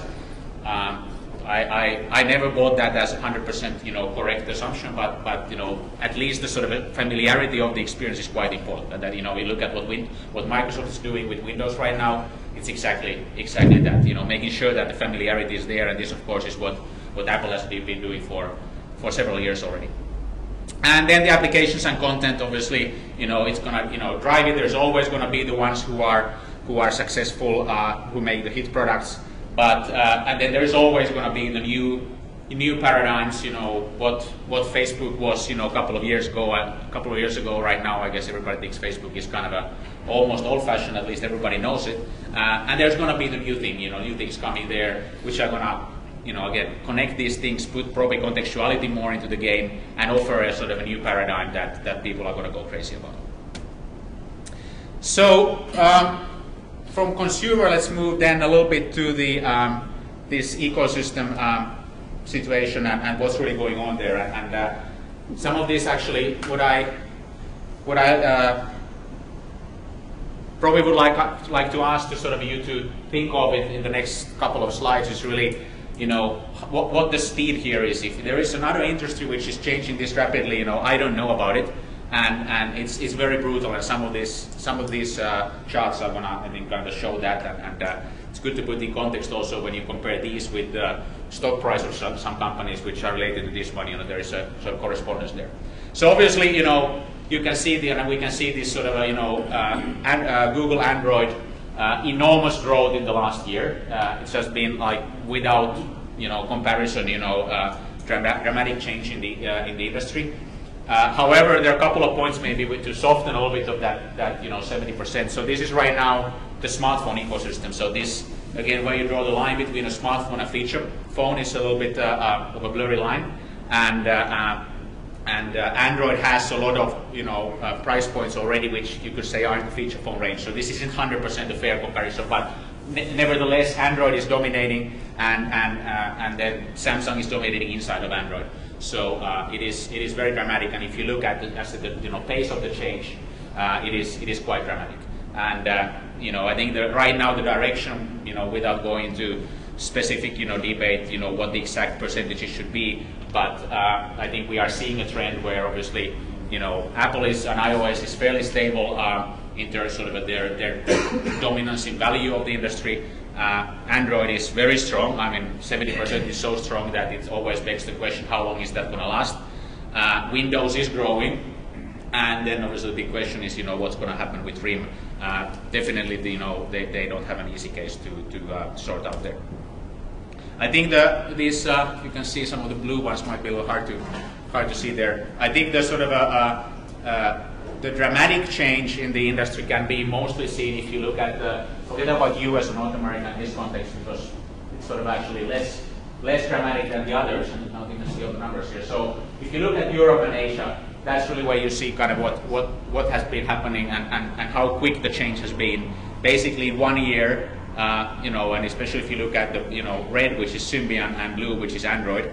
And as I said, you know, these lines pretty much follow Nokia's stock, you know, market as well, but in kind of a reverse order. So, so it's sort of a, you know, what has been happening there, how the consumers have shifted and operators have shifted in such you know, with such a huge pace is just, you know, unbelievable, and obviously it's brutal. It's brutal for anybody in the business. So definitely something to pay attention to, and well, obviously the curve in Latin America is even stronger, but the market there is still a little smaller for smartphones than it's been in Europe or APAC. So quite a shift there. A quick sort of a note on the tablet side, and as I said, you know, one question is where is the difference? You know, really, so when we slice and dice, you know, you can always, of course, make statistics look, you know, in a certain way depending on where you kind of you know, draw the line. I think the bottom line here is that, you know, we ain't seen nothing yet here. How this is really going to kind of a shape is an interesting question. A lot of people are writing about it right now. Just read a recent analyst sort of a quote or view, which I think was very interesting, which is like, obviously, you know, iPad is again dominating here. However, because of the price point situation that they have, this could also see a dramatic shift in how the market shares and volumes are shifting here. So I think next year is going to be really, really interesting in terms of the tablets and how these different things play out. Obviously, the three ones up on at the top, Kindle, Nook, and BlackBerry, especially, you know, let's say Kindle and Nook, I think are more North America paradigms than elsewhere. Whereas then Android, you know, iPad is happening, you know, globally for sure. All the numbers go up. The hockey curve is there. Yes. Again, you know, I don't think it's important where, you know, which year and which exact kind of a revenue number there is, but you know, the app revenues are going up as we see, you know, in a good pace. So I think we are already beyond, you know, that you know, first, you know, important point where the business actually is there. So there is revenues there, and the other part is obviously that, you know, what currently is defined as tablet, that, you know, revenue is going to grow, relatively speaking, to the sort of what's here defined as phone. But you know, we are already in a, you know, business situation. I remember us showing slides about mobile data for 10 years with all these same curves. The problem was already every year we were shifting kind of, you know, the bars, you know, to the right. I think in application business, I think we can already see that we are already, you know, in a state where there is business and there is money out there and people are getting rich. So at least some are. So that's a good news. And you know, the last sort of number crunching slide here, looking at the you know, application stores. Obviously, there are two, you know, above the, you know, who are basically their own league, which is obviously Apple and then Google Android. But obviously, these stats and these numbers are the sort of a proof point of the fact that discovery is such a huge paradigm. Like, if you are 1 out of 700,000, like, you know, what are you going to do? So it's kind of great to see there is a lot, you know, big numbers because a lot of apps. But actually, if you are in the business, that's actually one of your biggest problems. So not an easy thing to solve. Good. Then quickly to device market, and which is going to be obviously resonating to some of the earlier ones. First, couple of words about where the growth is. So again, as in one of my first slides, the business or the and revenues of the business are growing overall, which is good news. However, the really interesting part, of course, is that where is the growth? And again, in the Western world, we are kind of in a boring place here compared to what's going on in what we call emerging or developing Asia, Latin America, Africa, and some parts of Eastern Europe. So definitely, those parts of the world where again maybe the purchasing power isn't quite that high for an average consumer, but because of the the lower price points of capable devices, there's a lot going on there. The network investments in those areas are also quite healthy. So a lot of good stuff is happening there. Now, of course, for somebody sitting in Vancouver and trying to develop a business or do some research and create some innovation and IP, this of course is an interesting paradigm to think about. Is there something here that we know or have that could actually be a true innovation that could sort of fuel some of the growth in the highest growing markets? And I think there probably are some things, but I think this is something often that and I know that we with Brad always try to bring this up because everybody here is easily so paralyzed by the North American market and what we see when we walk into a Rogers or Bell store. But we ought to remember that that's only a very sort of a limited part of what the world market is for mobile devices. So going and seeing a phone store in any of those countries is obviously probably the best business development investment you can do if you are interested in actually being part of that growth. And this is, I think, sort of a good reminder of this. There are two kind of a key ways of, and I think both are very important. And again, people often forget about one of them. So two ways of measuring sort of the phone market and who's who in it and so on. One is the value and the other one is volume. So value is obviously the revenues of your devices sold. And that's of course where the smartphone market share is so important, because there's so much more value and revenue in smartphones than there is in the cheap devices. At the same time, the volume, how many boxes you ship, how many units you actually ship, is also hugely important, because each of those devices is going to end up in a consumer's hand, and that consumer is going to learn to use the device, and you're going to create brand loyalty. That's the way you actually you build your distribution in those markets which are growing. So if you have a strong distribution, let's say in Africa or developing Asia, that's huge stronghold for you as a device manufacturer for the next couple of years, because building that up for a new entrant is really hard and expensive, and building the brand value and so on takes a lot of effort and money. So as you can see, obviously right now it's a game in terms of volume, which this chart is about, pretty much between Nokia and Samsung. However, if you turn that into the value side and look like at the revenues, then it suddenly changes. So Samsung, who has a fairly balanced portfolio from low price points to the high-end smartphones, they are doing really well. Apple obviously is doing really well because they own the kind of high end. And then, as said, this is the result for Nokia in the business, where we have lost dramatically our share in the high end in the smartphones. That has a huge impact, obviously, on our revenues or the value share of the business. So very, very dramatic kind of levers for how the numbers work, depending how your portfolio is shaped.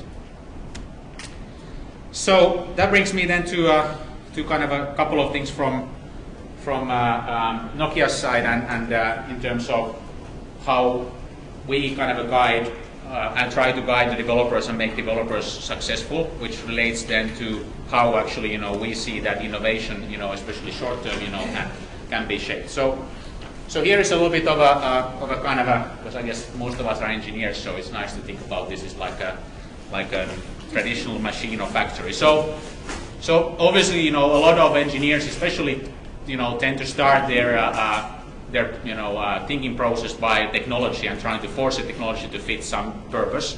And obviously it's old news that that's not exactly the way you should actually try to build a business.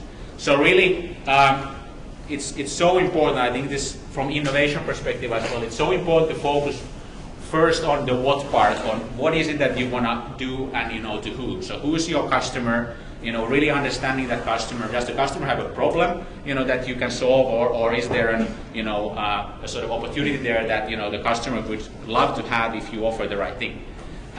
This same goes to this target market. Hugely important questions also in terms of your, scaling up your business.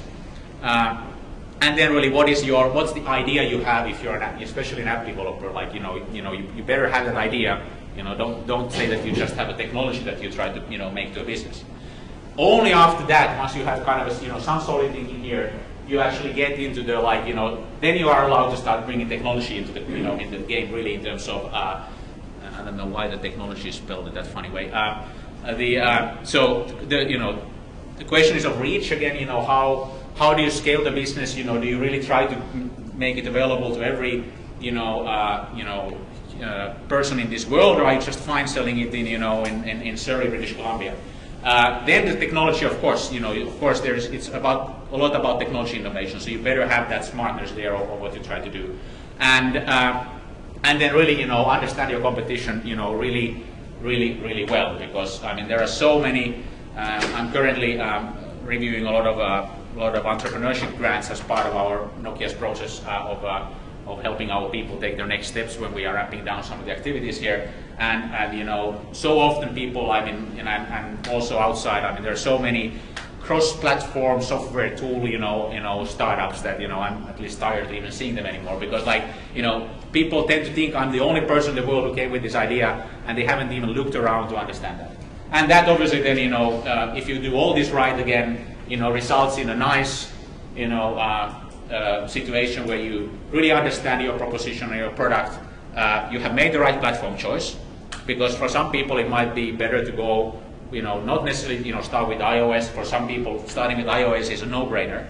Obviously, again, understanding your business model, the monetization, my first slide, tools, technology, and then promotion, how you actually take this out. Then you actually have a, application business, and you probably approach it in the right way. And then remembering that all consumers, the world means all consumers. It's a huge opportunity. At the same time, you can fail miserably if you kind of, don't really understand, that each of them, has their specific needs. So what Nokia does, and what our strategy right now focuses on is sort of actually three main things in the short term. It's really about, winning in the smartphones, which is, the Lumia range, with Microsoft Windows Phone 8. The next billion, which is our, feature phone platform, which is now touch-enabled, application-enabled, and really hits that, low price points for the next billion of internet users. And then it's our location-based platform, which actually was just relaunched last week. It's actually called Here, not Where. So, but I couldn't change the slide anymore. So it's leading Where platform, which is called Here.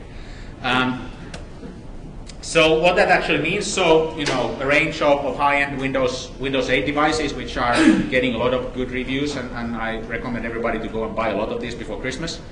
And there is some innovation there, and there's wireless charging, and there is our camera technology, which is par none. So again, people who talk about software is all the value. Of course, there's software that enables this. But these things don't work without the hardware innovation as well. And wireless charging is one of those which has been around kind of forever. But then now finally things are coming together, and that's truly providing some consumer value. There is the whole location-based platform and the applications on top of that, like like the Nokia Lens, which is an augmented reality application. It's quite cool when you kind of put it here, and you can actually see all those different businesses around, and you can only think where this is going to go, 2, 3, 4, 5 years down the road. And you can obviously take this and put that in your own application. So it's not that you have to, as such, create and value added as a location-based service app. You can have your app, whatever it is, and then you add the location component to it. And then we have. Can everybody hear me okay? Yes.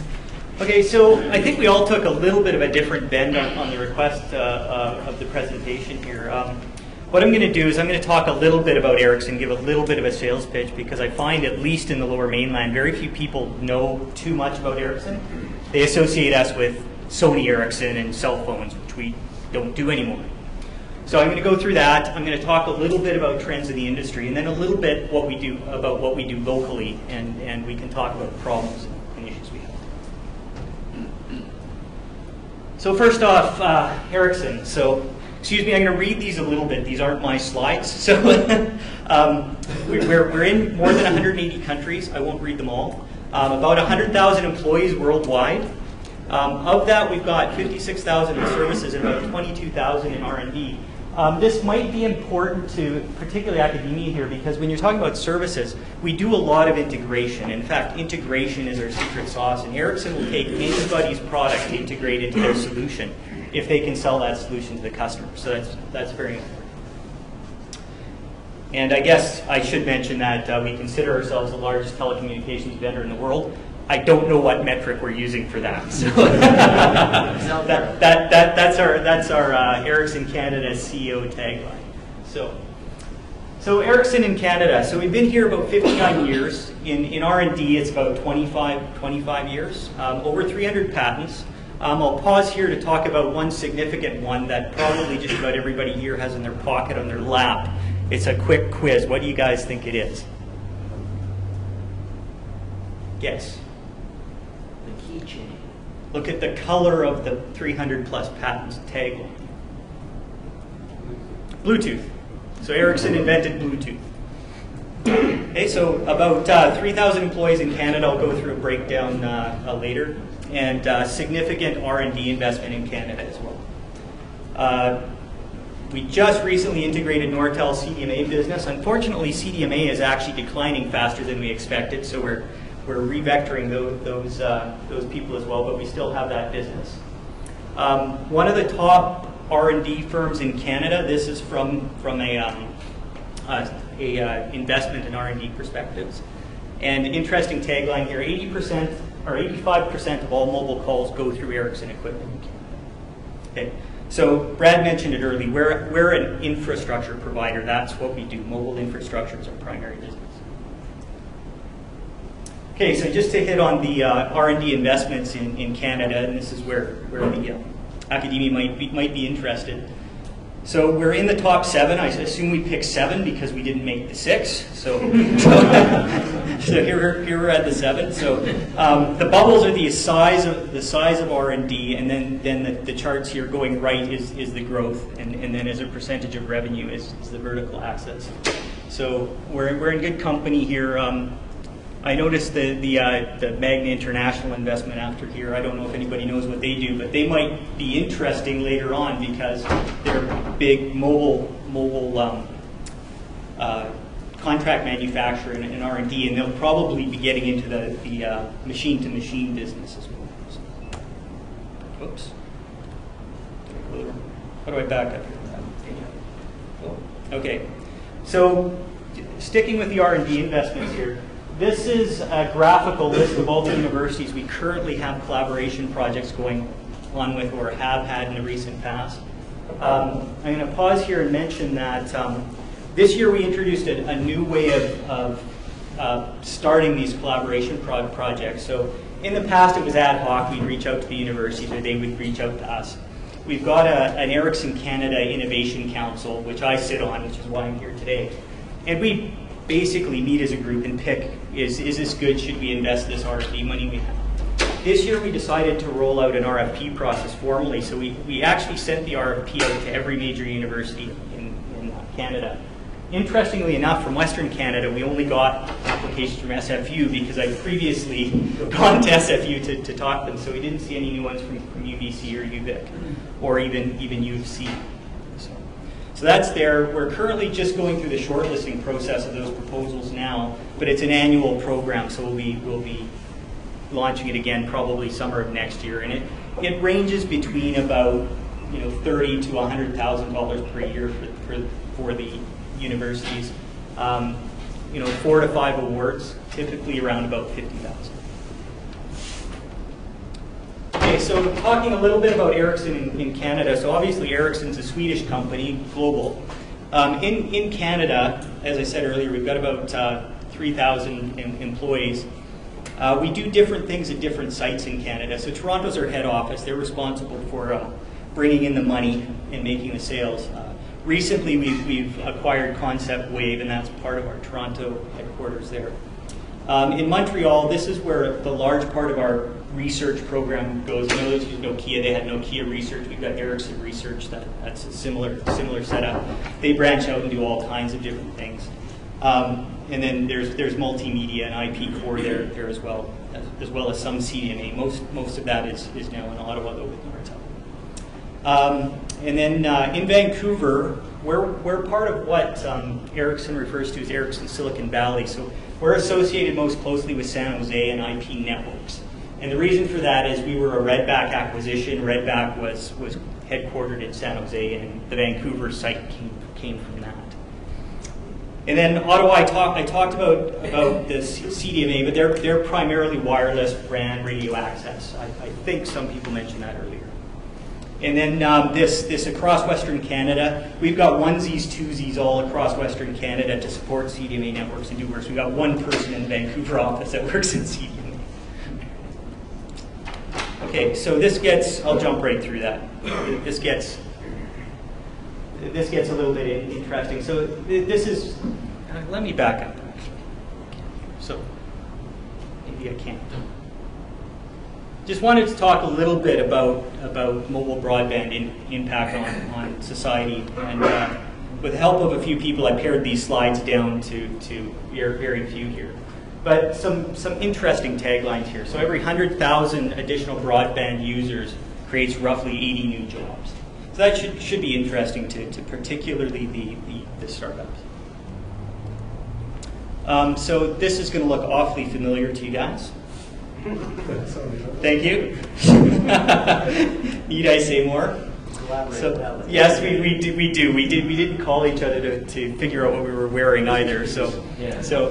But I'm taking credit for this. This is Ericsson. So this is our projections and research. And I'll touch on this a little bit later. I won't go into it too much because we did so much on machine to machine here.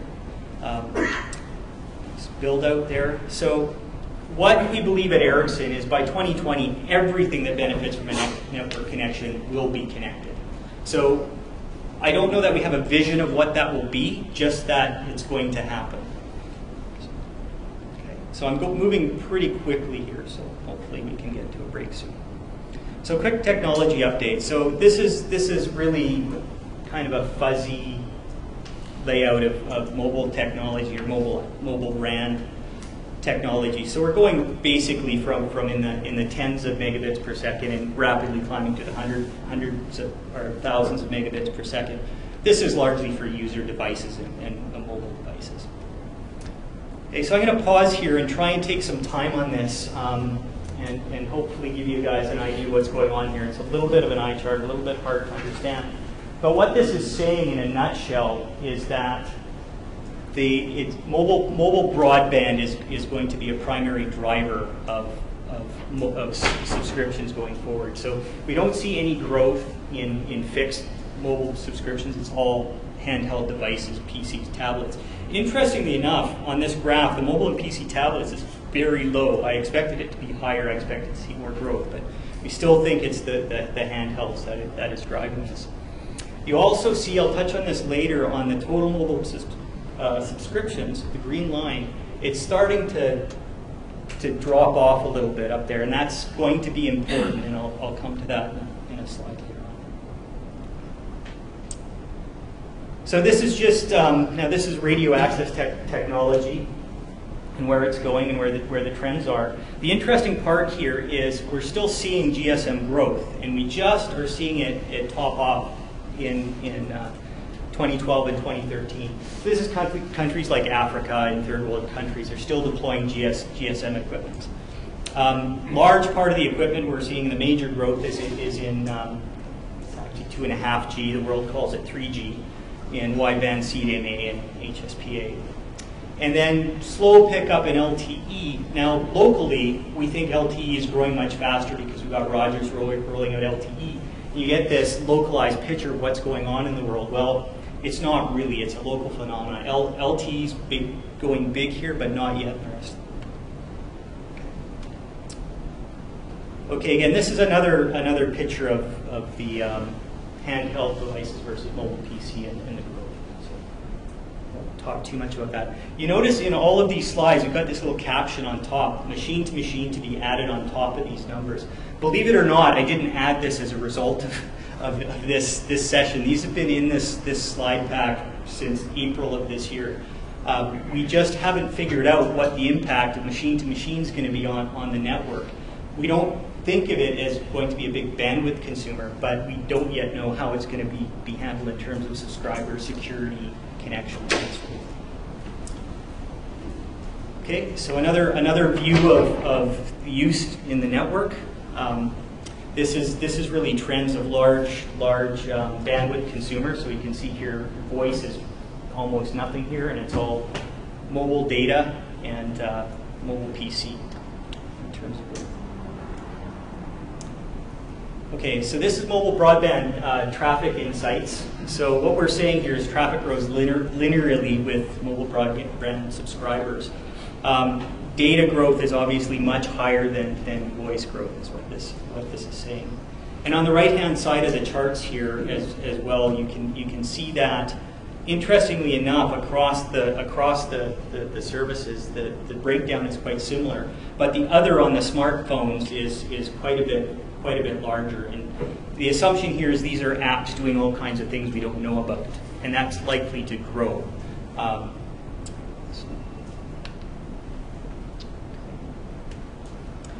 So this is, I want to pause on this chart because this one's important. I'll make a couple of statements on this, and hopefully I'll get asked questions about this later. If you look at where the blue and the red lines are crossing here, so the red line is the total cost of broadband per gigabyte, and the green line is revenue per gigabyte for our customers. So think of yourself as a carrier and looking at this trend. Right now, carriers largely charge by subscription and by megabyte or gigabyte of data. So what this is saying is that sometime in 2013, they're going to start losing money with this business model. So the important part of this slide isn't so much that this is going to happen, but you're looking for different business models. So they're looking for models that are transaction-based. So think about the 3G Kindle or a connected Kindle. The carrier gets $1 for every book you buy. That's the model they want to go after. And carriers are looking for this kind of business. So they can get over-the-top services that will allow them to generate revenue, ARPU, whatever it is, without having to sell bandwidth. They can't win selling bandwidth. They're going to lose at that game. And so are we, by the way. So we want to see that ecosystem, whether it's applications, machine to machine, whatever it is, we want to see that ecosystem grow rapidly. Okay, so that's all I had for industry trends. I want to talk a little bit about what we do in Vancouver and put a little bit of a local twist on this and talk about our local R&D facilities and what we're doing here. So I'm going to start with what Ericsson does, and this is a big picture of Ericsson's core business, which is really mobile broadband network, starting from the IP RAN all the way to the MPVN. The products that we develop here in Vancouver play a part in just about all aspects of this, but primarily in IP RAN and mobile backhaul. So the first one, which is near and dear to my heart, is a smart services router, and this is basically the mother of all routers and application devices. So this is a terabit router that will scale ultimately up to about, I think we're trying to get to 800 gig per slot. We're currently working on. It currently has 100 gig per slot, and we're working on 400 gig per slot. But the interesting part of this router is not just that it moves packets quickly, but it includes our own ASICs for deep packet inspection and providing monitoring and smart handling of over-the-top services. We can do things like video cache, CDN TIC for local caching of video content, help providers that way. Evolved Packet Gateway is effectively moving to a packetized mobile network, providing billing and those sorts of things. As well as a service awareness, this router has what we call a smart services card that allows us to add virtualization and build applications on top of routing services. So you can go from everything to cloud services on really an Intel-based machine that you can migrate anywhere into the network, to things like, for instance, billing goes on it, or we can even scale the control plane. So if you get into these machine-to-machine applications where you've got tons and tons of connections, authentications, we can slide these cards in and add control planes rather than data planes to the platform. So we've got a large group here working on this particular platform, and this is one that I'm currently working on as well. So on top of this, we've got a separate organization that just works on IP operating systems, and this operating system is meant to be prolific throughout Ericsson and through all of our other products. I actually brought other representatives of Ericsson with me here. You can ask specifically about these domains afterwards if you're interested in them. So all of the green is, I'm in IP systems, and this is the group that is responsible for our hardware and low-level software. Right? So I'll start from the bottom and work their way up. So the service and control cards, that's the smart services card, all of the hardware responsible for control path, routing plane, everything else. NP4, we've got this product split into two. Basically, we've got what we use is a fast-paced delivery merchant silicon-based forwarding engines, and that's NP4, NP5. That's an easy chip solution. On the right-hand side is Spider and PPA, which are our own ASICs that are developed in San Jose. I'm managing one of the projects out of that ASIC project now, so we've got software development for that ASIC in Vancouver as well. And then PPA is a legacy redback thing that just won't die. But it's so capable that we have to carry it forward and keep supporting it. And it's largely because it's the BRAS subscriber management ESIC force out there in terms of complex packet processing.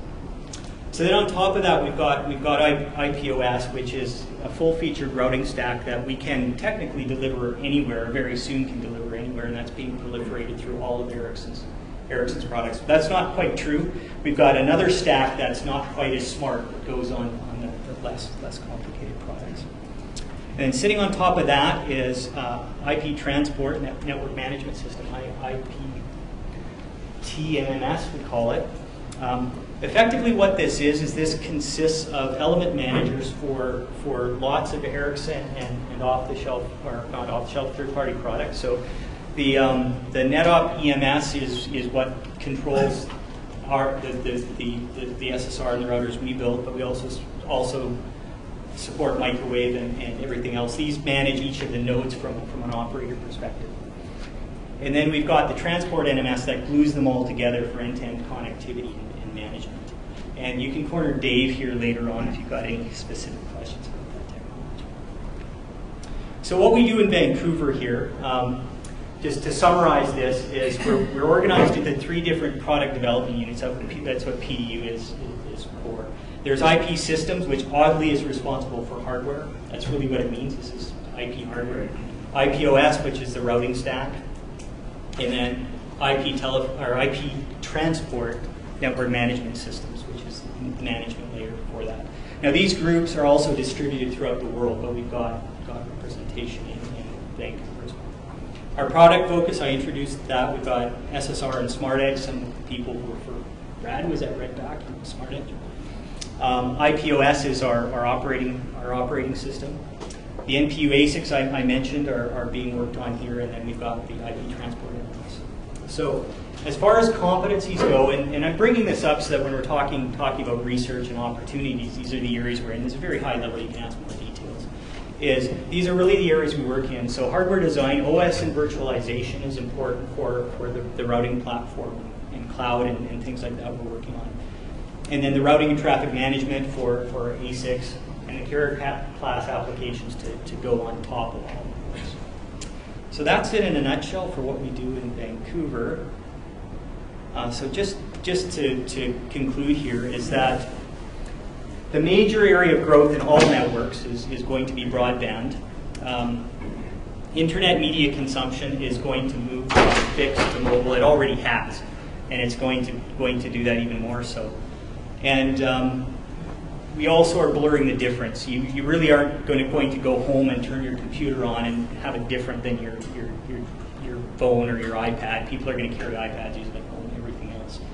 And the one thing I don't have on this slide to think about is going back to the business model, is that bandwidth is going to start to cost more than they can charge for it, at least in North America for sure. So if you're looking at new businesses, you've got to look at that business model and understand what you're doing. Okay. And that's all I've got.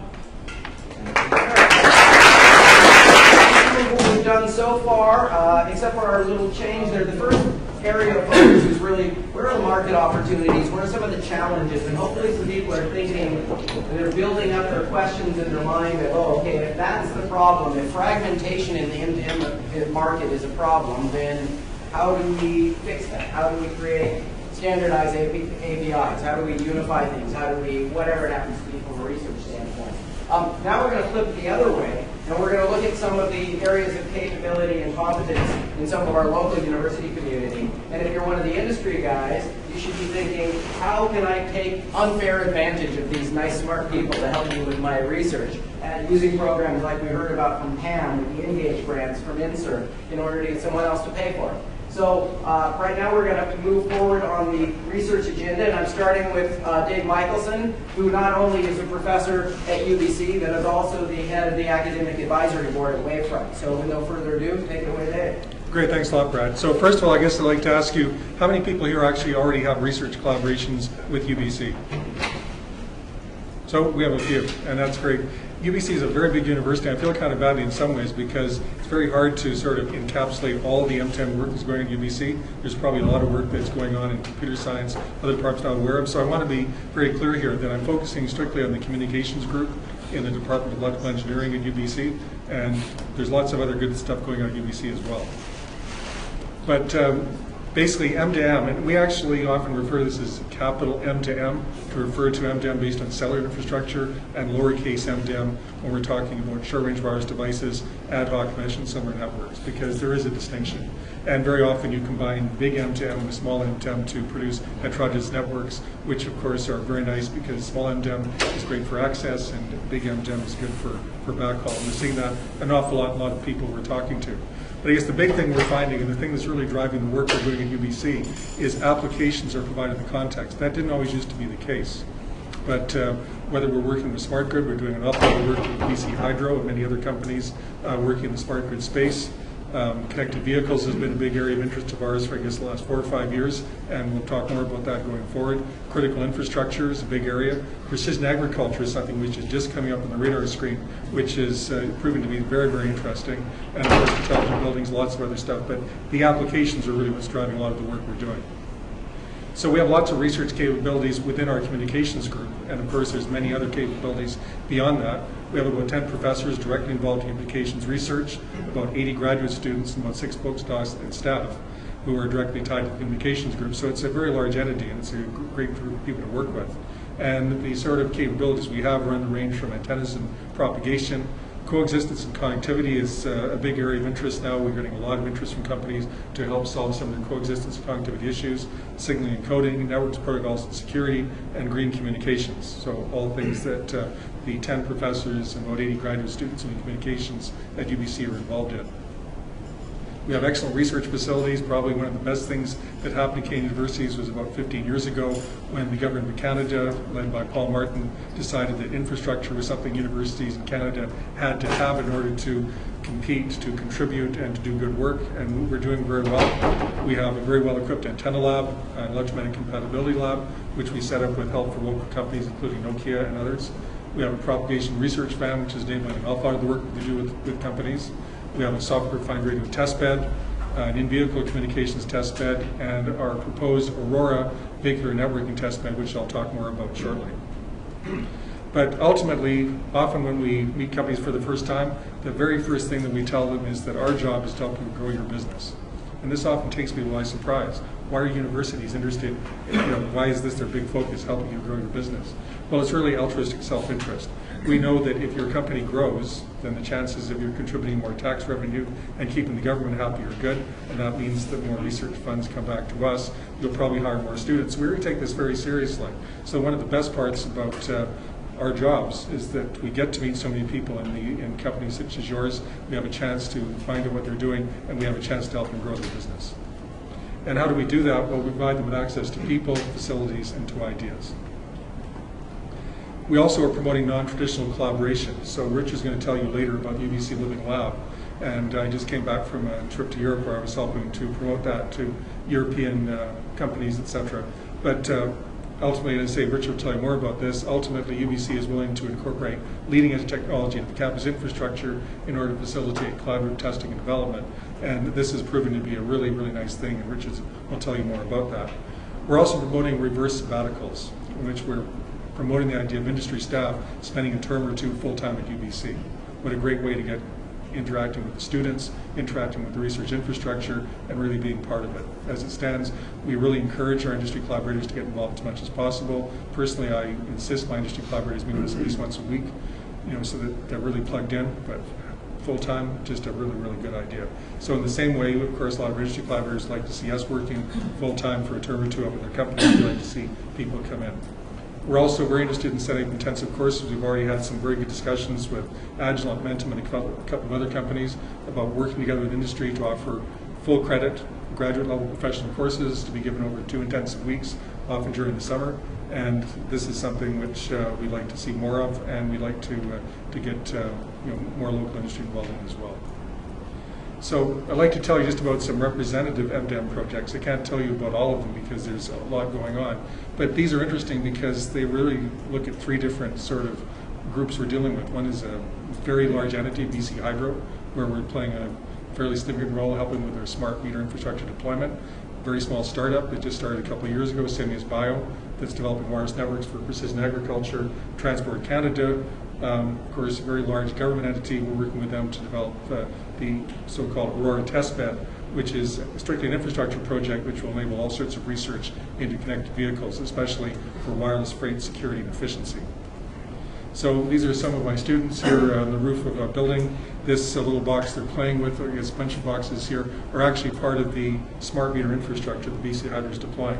So how many people have smart meters in their house now? Practically everybody now, I guess, right? So what are these smart meters? Sorry? It says sync failure. Oh, okay. Well, I guess that's why we're there to help them out, so what can I say?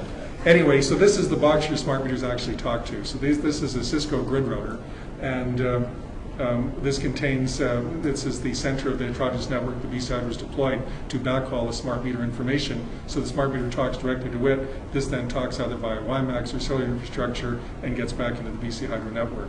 So there were some issues that came up that BC Hydro is using a slightly different configuration than Cisco had planned. So we've been helping them understand whether or not the existing grid router will work properly in the circumstances thereafter. And because everything is slightly different every place they deploy it, it basically becomes developing a statistical model that says, well, 99% of the time it'll work just fine, or 99.9 or whatever.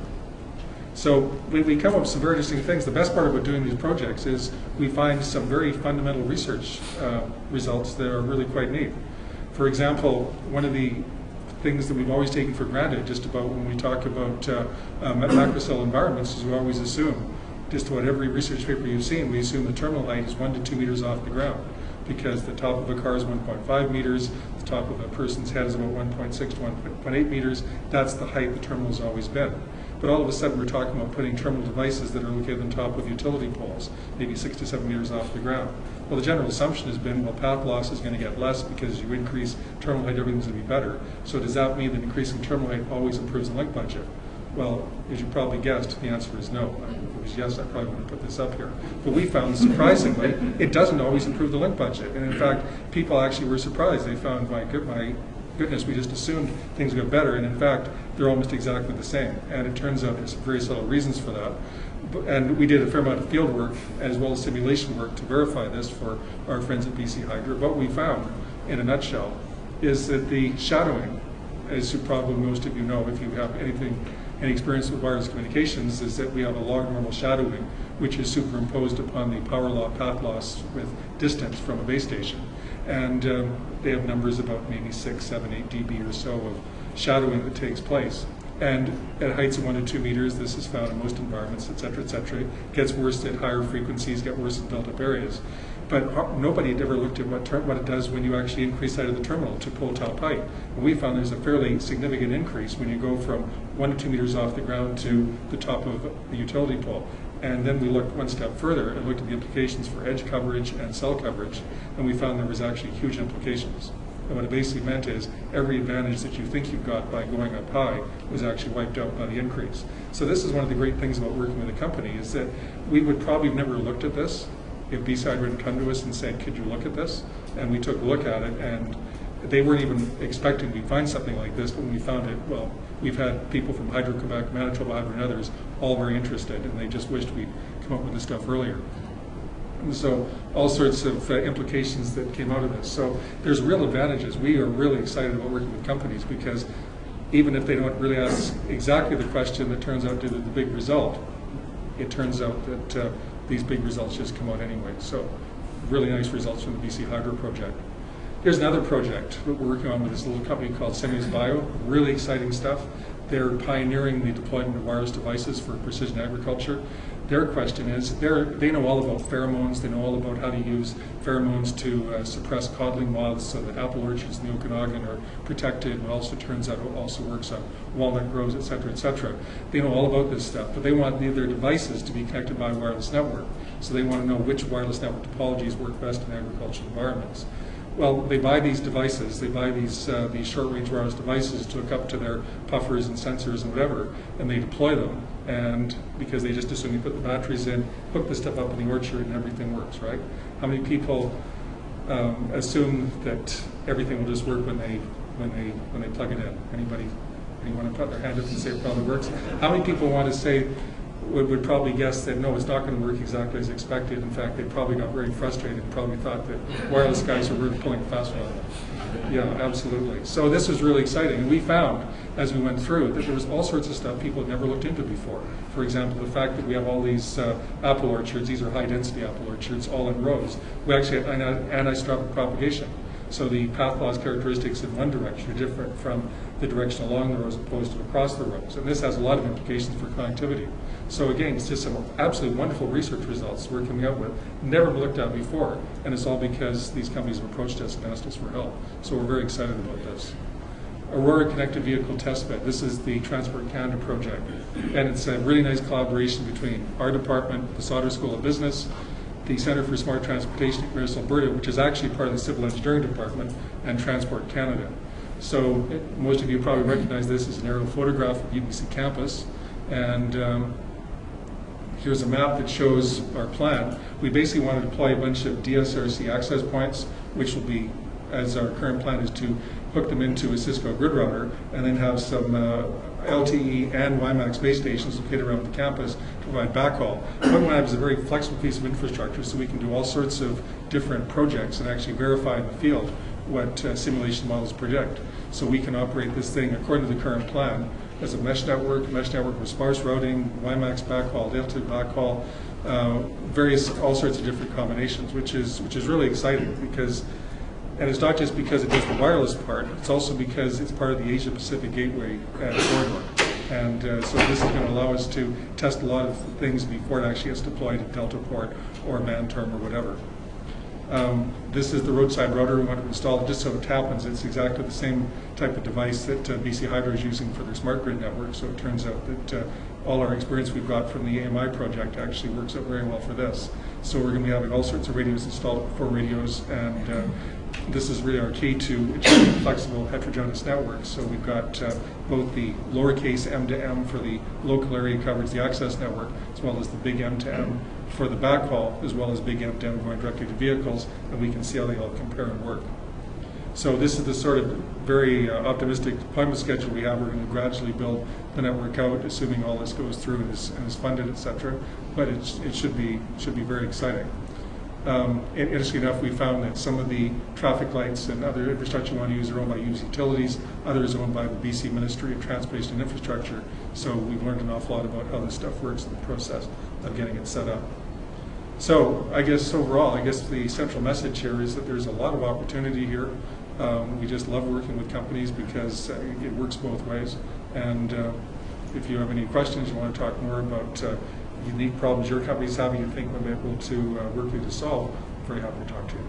So, thank you.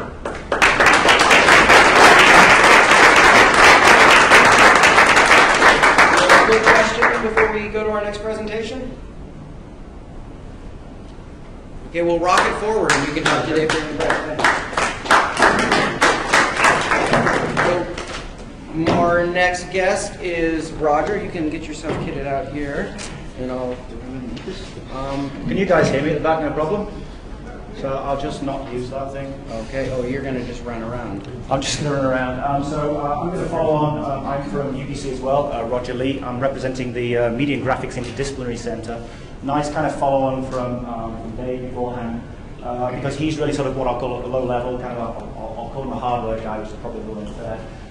We're a level above that. We're more of a software system. A level in the stack, not in capability. I didn't want to say anything. So the Media and Graphics Interdisciplinary Centre, just to give you a sense, is a little bit of a strange piece at UBC. It's been around for quite a number of years. The key thing about it really is that interdisciplinary. We're not actually attached to a particular faculty. So like Dave, for example, is from the electrical and computer engineering. We're a group of faculty from different parts of campus. So we have computer scientists, electrical and computer engineers. We also have artists, we have psychologists, sociologists, and we tend to work together to solve problems. And so the real focus of our work is there are some deep, complex problems around, but increasingly we seem to find that to solve those problems you need to bring skills together. You need to bring quite disparate skills together. So it's not just an engineering solution to a problem, it's not just a computer scientist, it's not just a sociology scientist, it's a collection of those coming together that helps us solve problems. We've been around for quite a while. We do lots of research. We particularly work with industry. We tend to be very much, again, like Dave. I think you'll hear this from several people from UBC and SFU and other places. We really do care about working with industry. It's important for us for all the reasons Dave said, in terms of really connecting to the problem space, helping our students understand the problem space, helping ourselves understand the problem space, and really delivering value. So a lot of what we do is about working with industry. We've worked with a lot of companies over the years, doing some very, very interesting projects. I'm not going to try and sort of give you an overview of all the research we do. I'll just focus on two areas, but I just wanted to give you a sense by looking at some of these. We have a range of work from sort of work on healthcare, sustainability, through to visualization, visual analytics. A couple that sort of, in that sense, give you a sense of that is work on hybrid partitioning for cloud computing. I don't think there'll be any cloud computing companies in the audience, but we're doing some really quite complex and sophisticated work on trying to understand the problem of if you want to move your enterprise infrastructure into the cloud, you're not going to just stick it all into the cloud. Most companies will really want to keep a lot of stuff in the actual premises. Because they have to worry about security issues, IP issues, etc. And it's you run into this problem. The cloud has got this fantastic promise, and nobody's really, it's hard to take advantage of that. One of the things we do in this project is we really analyze running software. So we do runtime analysis of software. We build up a very complex picture of what that software is and who's talking to who. We build up graphs, and then we automatically partition the graphs. So this is automatic graph partitioning to allow you to decide which bits should go in the public cloud, which should stay on premises. And that's really kind of, I'll call that a hardcore computer science problem, which will probably offend some of my hardware people that don't think we have hardcore problems in computer science, but that's quite hardcore. The other end of the spectrum is some work we do with the faculty of music, or the guys in musicians essentially. And this here is an actual musical piece that's been created, obviously, with an orchestra. This guy here is playing a musical instrument using his hands. It's gesture-based, so we're using gesture-based computing to actually create music. And this is created with another musician and actually as a performance. So you can kind of sort of see the range of play there between this kind of hardcore computer science and at the other end. So in terms of the two areas I've picked out for this sort of brief 15-minute spot, I wanted to pick on our pervasive and ubiquitous computing, and particularly this notion of Internet of Things as being one area that I think this audience might be interested in, some of the work we're working on. And then I'll talk about another area that we're working on. And I'll finish off by talking about how to engage with us, how to work with us, and come and as Dave was saying, find sort of collaborations going on, some of the mechanisms we use. And I'll talk about that living labs kind of concept as well, which is a big sort of theme throughout UBC we're pushing quite hard. So in terms of pervasive and ubiquitous computing, these are all similar names for similar kind of things. We've been working on this for quite a few years now. It's that post-desktop computing paradigm. So what does it mean when the computing infrastructure is in the world around you, is embedded in the environment in a sense? We tend to use this notion Internet of Things rather than M2M, and I think you heard that picked up before. The Internet of Things for us is bigger than M2M. M2M tends to have a focus on sort of the machine-to-machine part of it. We tend to include a lot of other things like people, social networks, etc. Some of the things we've worked on over the years, just to give you a sense of this, and I can't give you a lot of details of that, is we basically built a low-level platform, so this is system software platform, to allow us, as a sub kind of platform, to allow us to connect things together, whether those things are small sensors and actuators like the M2M world, or whether they're people or larger devices, etc. And we use that platform throughout a lot of our projects. And then on top of that, we've done quite a variety of things. A lot of things to do with public screens, so walk and interact with public screens. So that kind of ad hoc interactivity, that ad hoc ability to connect to things in the physical environment. I walk into this room, I connect to the projector, I connect, it would be nice if we could connect to Wi-Fi in this room, wouldn't it? And I connect to the lighting controls, etc. So that sort of ability to walk into an environment and interact with the environment has been sort of a big thing we've been working on. More recently, we've been looking at a lot of energy sensing the sustainabilities, and we're heading towards what's called smart cities, this sort of nirvana of the world connected and cities driving this. And on top of that, we've built a Web of Things toolkit, and we've been working with a local company on that. Let me quickly go through this. So this company is a small startup. We work with Sensotechnic, and Mike Blackstock is the CTO of this company. And we've been really taking sort of a slightly different perspective on the M2M, but a similar kind of thing that you heard from Willie earlier on. And we've been really focused on a lightweight, easy way of building Internet of Things or M2M applications. How do you make it really easy to do that? Because as you heard from the Sierra Wireless guys, the problem, there's certainly technology problems and connectivity problems, but really the context is driven by the applications. So we've come at it from the applications space and sort of said, how do you make it easy for people to build these things? How do you make it really very, very easy to build these Internet of Things applications or M2M applications? And we built this really quite sweet platform in conjunction with Sensotechnic, which really allows you to publish sensors, publish things into the world, and share those things. It's not about sort of locking them into a particular ownership model, so it's not just inside a company, but it's shared. And then lots of people can get access to them, and they can visualize those things. We have this really nice way of, in web-centric technologies, of visualizing those, building dashboards on the fly, allowing people to bring them together. And this tool here is really a sort of mashup engine. It's a pipe-based model, so you can sort of grab things. You can grab sensors, you can grab real-world objects, and you can quickly pull them together and mash them up and build applications that use those new things. So it's kind of a data fusion kind of model. So a very nice tool, and we've come at it very much from you need to sort of make it very easy, and you need to make it very, very accessible, and that's really about web technologies. So this is all web technologies. It's web protocols, that's that kind of open model, and it's all browser-based, etc. To make it very accessible for people to work with. As I say, we've been working with Sensotechnic on that one, a local company. And then another area that I'm picking out, and I'm rushing through this, I appreciate it. Another area I'm picking out is this area of persuasive computing. And what we mean here is really trying to use technology to influence behavior. So we're kind of we're moving right up the stack, and it's very much about now, can we nudge people's behavior? Can we use technology to slightly influence what they're doing? And I'm sort of using careful words here because people get upset if I say I'm trying to change behavior. We're not trying to change behavior, we're just trying to influence people. In a sense, to do the right thing, whatever the right thing might mean, then it becomes quite complicated now. So you can imagine that this is technology, but we also have sort of social scientists, psychologists, etc. involved in this. And some of the things we've been looking at, maybe it's better if I just get to a few pictures because people like pictures. It's really, we've been playing, so this is a project we did a couple of years ago. This is a Facebook app we built. This runs on campus, but was running across 6 universities. And it was looking really at sustainable behavior, and particularly energy use on campus. And we were trying to get the students to really think about their behavior, reflect on their behavior, and nudge them a little bit to reduce energy consumption. For lots of great reasons, it's a great thing for the planet, and universities care deeply about it because they spend an awful lot of money on these things. So we were really trying to do that.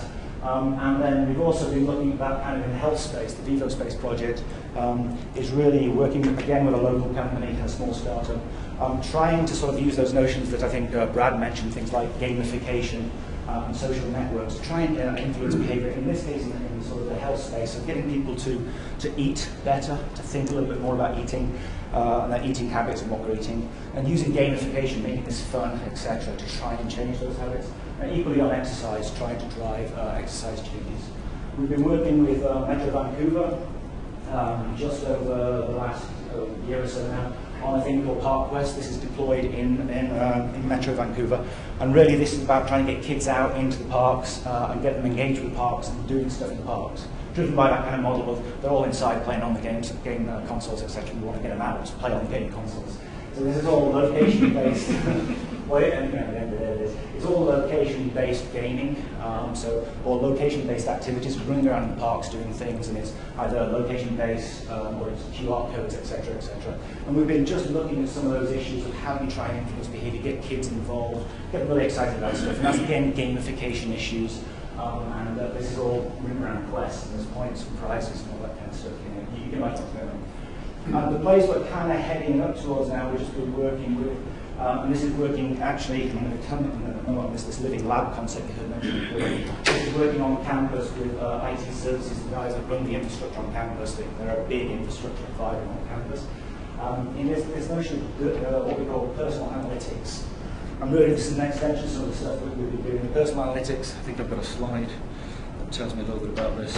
Yeah, the personal analytics is really trying to help people.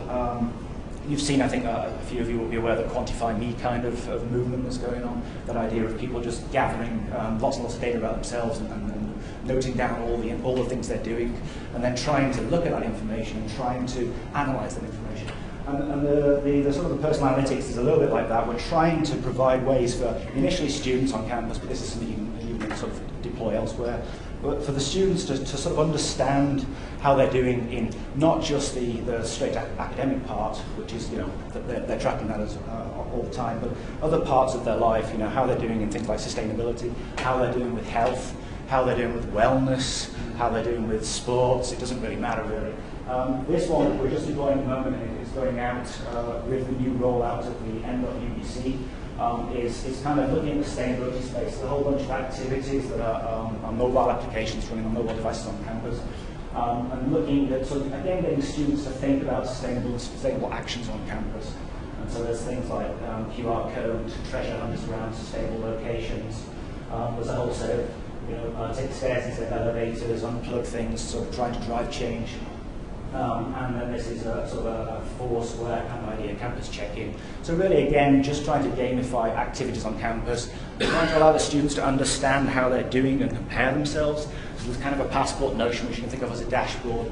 And this is, you can start to see, where you're up to in your sustainability score, how's the rest of the community doing, how do you compare to the community, you feel what's happening there. And these kind of notions of stamps we've found have been quite successful in trying to gamify and make it something that students sort of get value out of. And this kind of stamps idea could be something that students could take into life after university with, hey, look, I've got these kind of, I've got these academic qualifications and I've got a whole set of other qualifications down there. So that's kind of an area we've been putting a lot of time and effort into. I'm probably running late on it. So working with us, you're going to hear a lot about this, I think, from several other people. You've heard from Pam about the Engage. There's a whole set of mechanisms to work with us, and some of them are great. The Engage grants have been really successful. We've had a lot of demand for those, if that's the best way of describing it. Because it's 25 grand that gets kind of thrown at your problem via us, all the way up to the contract and the lab research. One area we're pushing very hard, and UBC as a whole is pushing this, is the Living Labs initiative. They've been driving this out, I think. Richard's going to talk about this in a moment, I'm not sure. And we've been driving out initially through sustainability. And we're putting together a thing we call M Labs, working quite closely with UBC's IT services. And this is the idea of UBC as a living lab. In this case, it's a mobile digital innovation. And really that's driven out of all the things I think that make perfect sense. You can think of UBC essentially as a microcosm of Vancouver or any sort of modern city. It's multicultural, it's fairly vibrant, it's got faculty, staff, but increasingly we've got a massive number of residents up there. It's basically a small town up there nowadays. and really trying to say, well, can we turn that into a place where you can explore ideas, not just us as researchers exploring ideas, but companies using it almost as an initial test bed for some of the things they want to try out and maybe would take out later into the real world, I call it. And so that's something we're pushing very hard. We're doing this, as I say, with UBC IT services.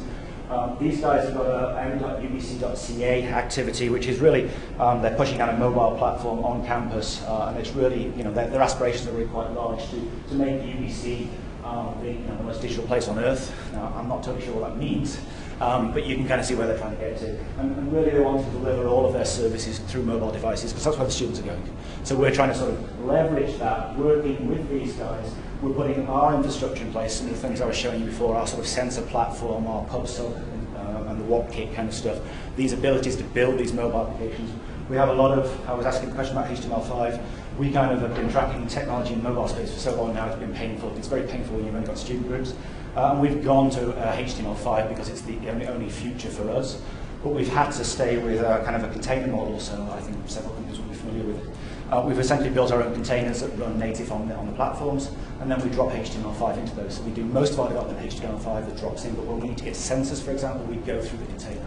So we had to build our own platform for this. And so we have these platform for mobile devices, platform for M2M or IoT infrastructure, etc. And we're combining that with what the UBC IT services are deploying.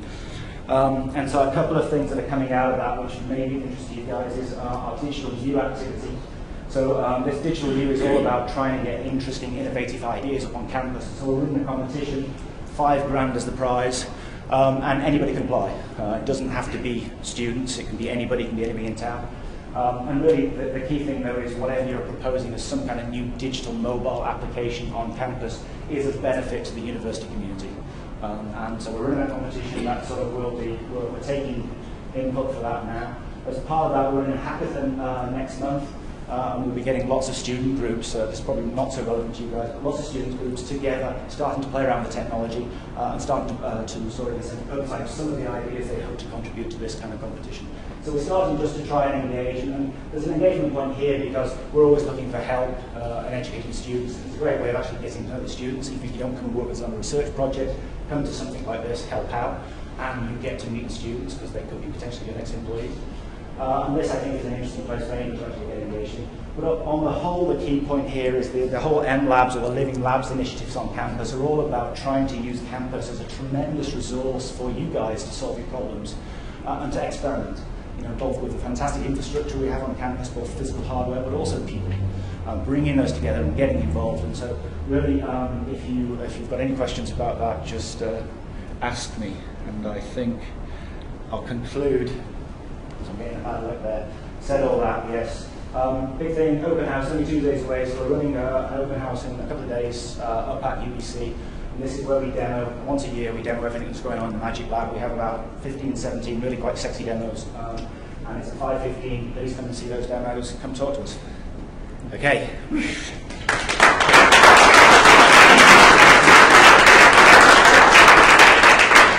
Any questions? If I just, you're all looking a bit shell-shocked. My apologies for talking so fast. Right, I'll sit down.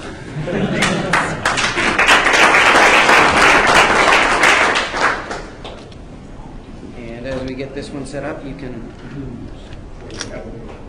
you want to stick the microphone on? I don't know how it is close to your mouth.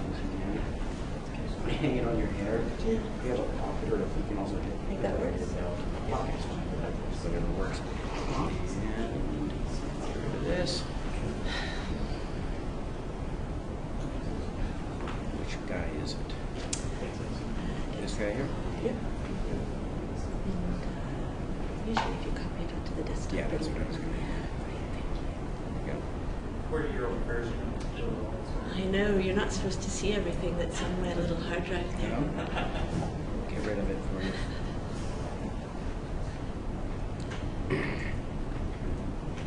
One.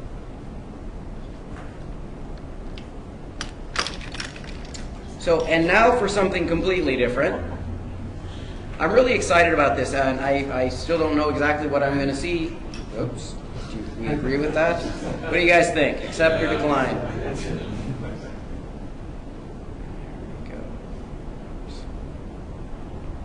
Is there a slideshow mode for this? Yeah, Command L usually. Oh.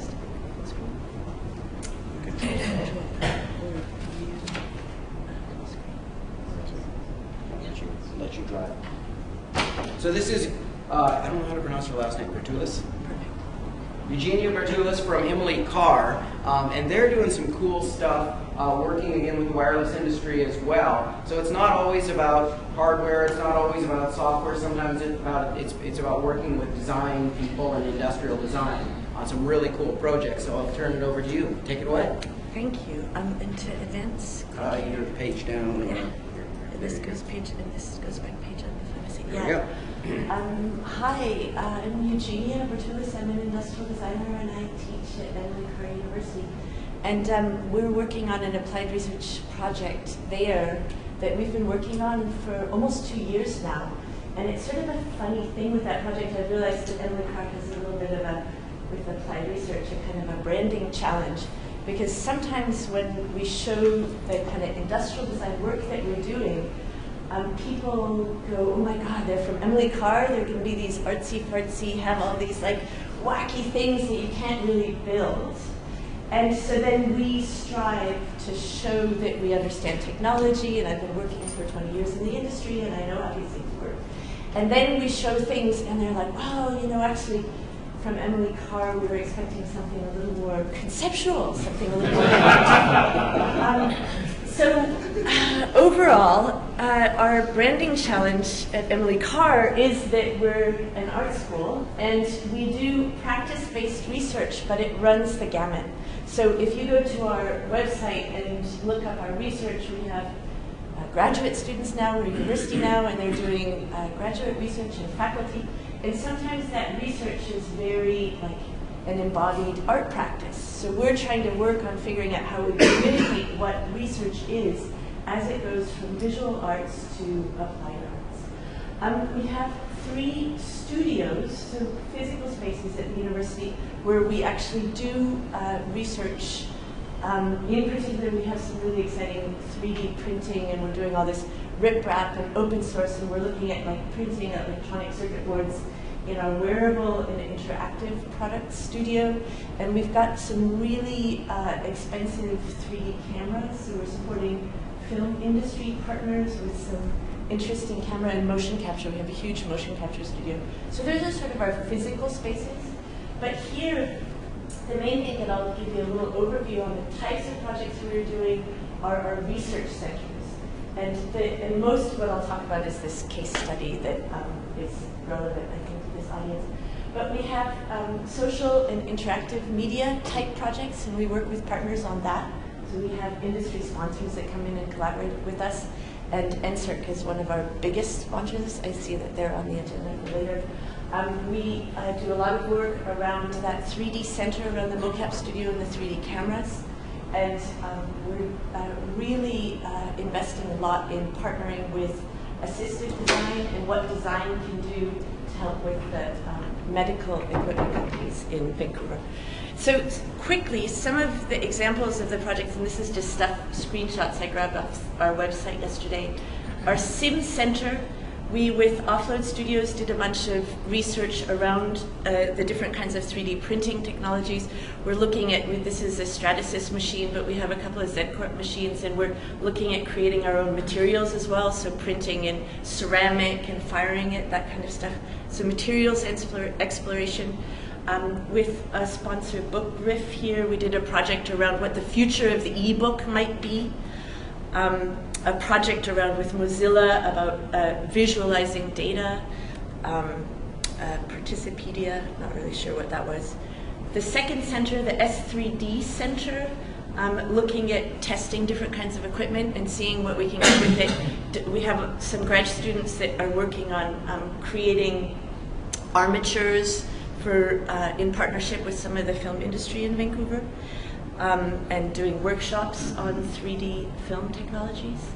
And then finally, some of the work that's going around design for medical environments. So partnering with PowerTech around more healthy environment, partnering around design students working on things that'll assist people live more fulfilling lives.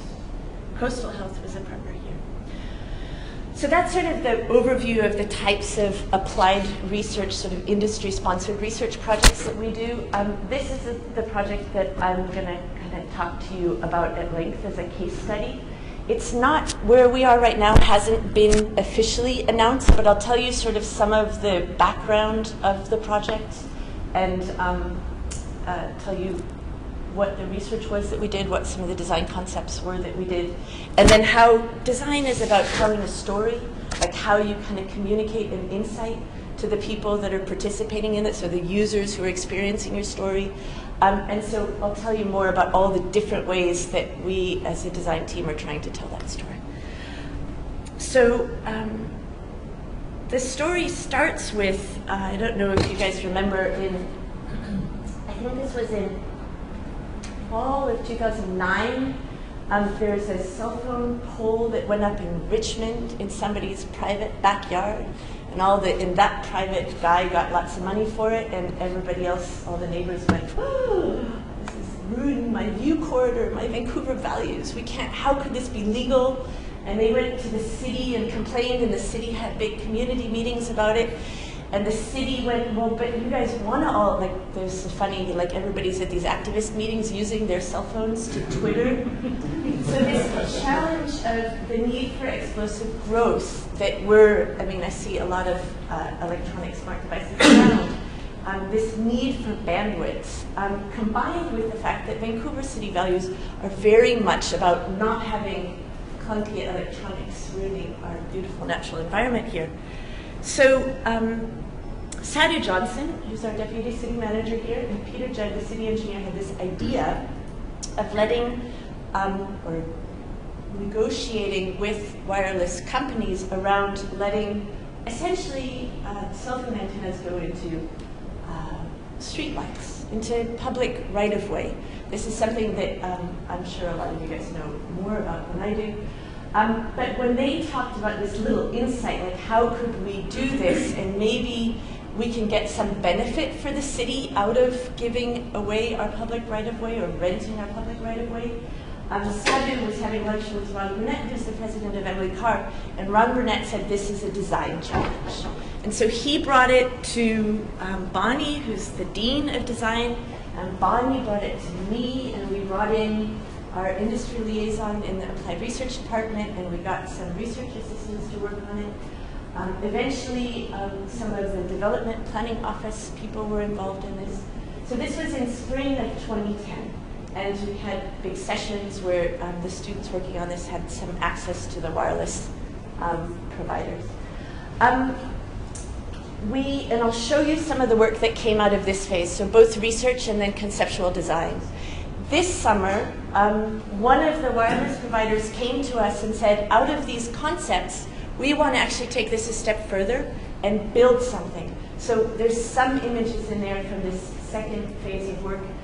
The client for that is Rogers. It hasn't been officially announced that we're doing this project, but it should be announced and built in the spring. So we're really looking forward to showing you some of the ways that that story gets told to the public. Sorry? Thank you, yeah. So the insight here is, let me see, I left a page out. The insight here is to have a City of Vancouver person who's walking down the beautiful street look at this tower and this cabinet and go, wow, because I can charge my electric vehicle up to it, or because I can be part of a bike share system, or because there's a wayfinding system attached to it, because there's a public amenity around this pole, all of a sudden I see the benefit of this to the community, rather than just being confronted with this technology that I don't see as being a benefit necessarily. So telling the story of how this cabinet in our sidewalk space is actually beneficial to the public is our challenge. That's what design is trying to address. How do we tell that story? How do we connect that benefit? So some of the research that we do around that is showing what the technical constraints are around how many new locations the wireless companies want, hypothetically, in Vancouver. And some of it is around developing concept cars, right? You go to a car show, you see a kind of exciting new idea. So these sort of collages of bringing together this kind of form, this is your cabinet, this is your electric vehicle charging station, this is the connection. Here's a bike share system that's powered by the fact that there's power in this pole. Here's some much more extravagant ideas.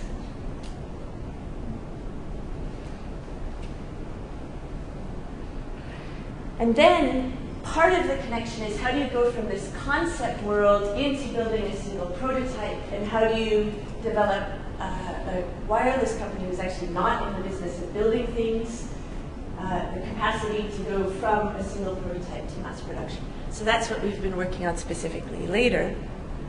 So explaining, for example, these are all pages that have been pulled together from different presentations, what the difference is between fabrication for prototyping and fabrication for high production runs. Developing CAD drawings, making relationships with fabricators.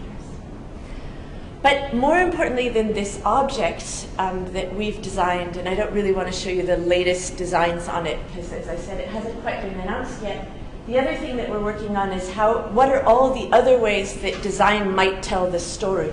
So how does design tell a story through an event launch, through a teaser campaign, through different kinds of material exploration? Is this a branded project, or is there actually some anti-branding happening here? Like, do you put a big corporate logo on this, or does that make people not trust the technology as much? Is there a connection between the collaboration of Emily Carr, NSERC, the City of Vancouver, and the wireless client that brings the story together in a way that makes people not think that we're trying to sell them something that makes them not trust them? What's the website design? So some of the concepts that students have been working on is how do you connect this to a sense of the history of technology? So if the electric vehicle charging station is analogously connected to the gasoline car infrastructure, how do we visually connect a pole, this is plan view, to a parking spot so people see that these objects are connected? How do we reassure people that technophobia has been going on for centuries? Millennia, in fact. This is a student came up with the insight that Socrates was actually the first technophobe because he thought that writing was a technology that ruined the spontaneity of oral discussion, philosophizing. And so this technology is not to be trusted, right? You can see how these analogies start to help tell our story. Looking at Vancouver as a city that has fantastic public art, so looking at that context and how our object fits into the context tells that story. Looking at not just verbal communication, but visual communication. Is this the mood that we want to hit? Or is this the mood that we want to hit with our design implementations?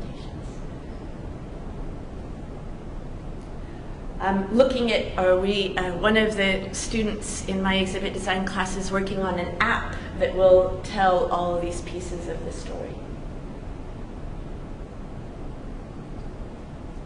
Looking at what an app might be that might have an electronic installation on this tower if it's installed at a high-profile location like Robson Square. Looking at precedents for an event launch, like tying it into maybe that the user is really excited about an electric vehicle, and so having some really sexy electric vehicles there as a way of reinforcing that story. And finally, an exhibit design. So I think we're planning for, in the concourse gallery at Emily Carr, an exhibit design telling the story of all of this in addition.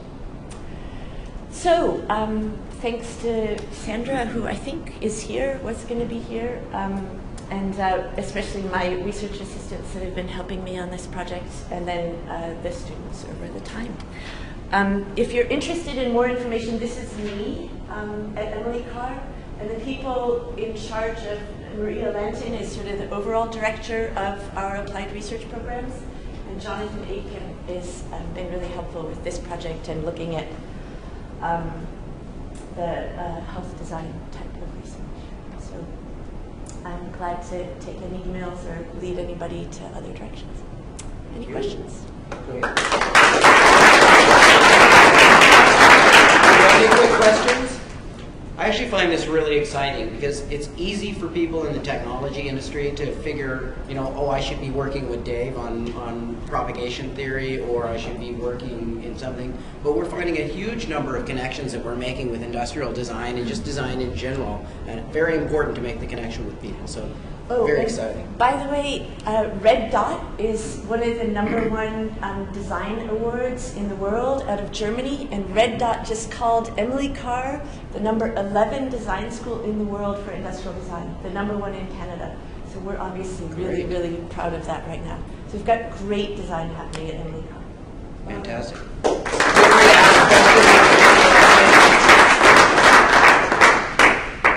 And next I'm going to bring up Mark, who's going to go so rapidly through these projects, it's going to be mind-blurring. All right, thanks, Brad. Thanks, Mark. No, I won't do that. I think I have a deep enough voice. It was interesting listening to the first speaker today, Anne from NSERC, say that many people don't know what NSERC is. And I would think how many in this room are actually familiar with Grand and know what Grand is about? Yeah, well, we got a few. All right, that's pretty good. In my experience, I've been with Grand for about a year and a half now. Very few people have had any relationship or understanding of what Grand is about. And if you just look at our image, or our logo here, it does, in essence, summarize what we're about. Graphics, animation, digital media. It's not something that is obviously relevant to machine to machine, and we don't have the name exposure of Nokia or Ericsson or other such organizations. But we are the way to look at us is as a complementer. And we're a complementer in the sense that we are the source of innovation, and innovation that can likely lead to some type of economic opportunity for both large and small businesses, and even individuals in some respect. And a good way of expressing what we do is technology and know-how transfer, and that's essentially what I'm involved in, is trying to find receptors, firms that have some need for a particular technology in that graphics, animation, new digital media space that might be appropriate to their field of operation. And that's me, so if I think there's no slide on that. For some reason this isn't working. Yeah, we just, for some reason, pulled this thing out. Is the cursor over there? I have no idea. Next. Never touched any of that. There we go. Okay, so one thing I should say about Brand is that we're a network center of excellence. And as you can see from the slide, there are many network centers of excellence in Canada. We're one of these areas where the government thinks that there's great opportunity. And if you consider the area that we're in, digital media, it is an area of great opportunity. It's estimated that the gaming sector, gaming animation sector, is going to be worth something like $50 billion. So there are many opportunities both for Canadians and non-Canadians, people in the world to generate significant economic value from that.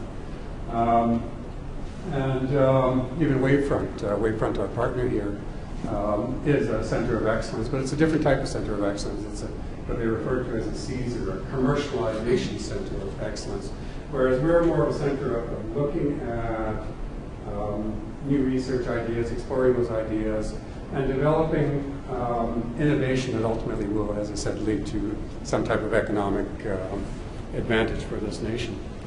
And this screen essentially summarizes everything that we do. We're about interactive media, we're about science, we're about researchers, we're about digital computing, We're a multidisciplinary organization, and Emily Carr is one of our partners here. SFU, they're people from SFU and UBC and other institutions here.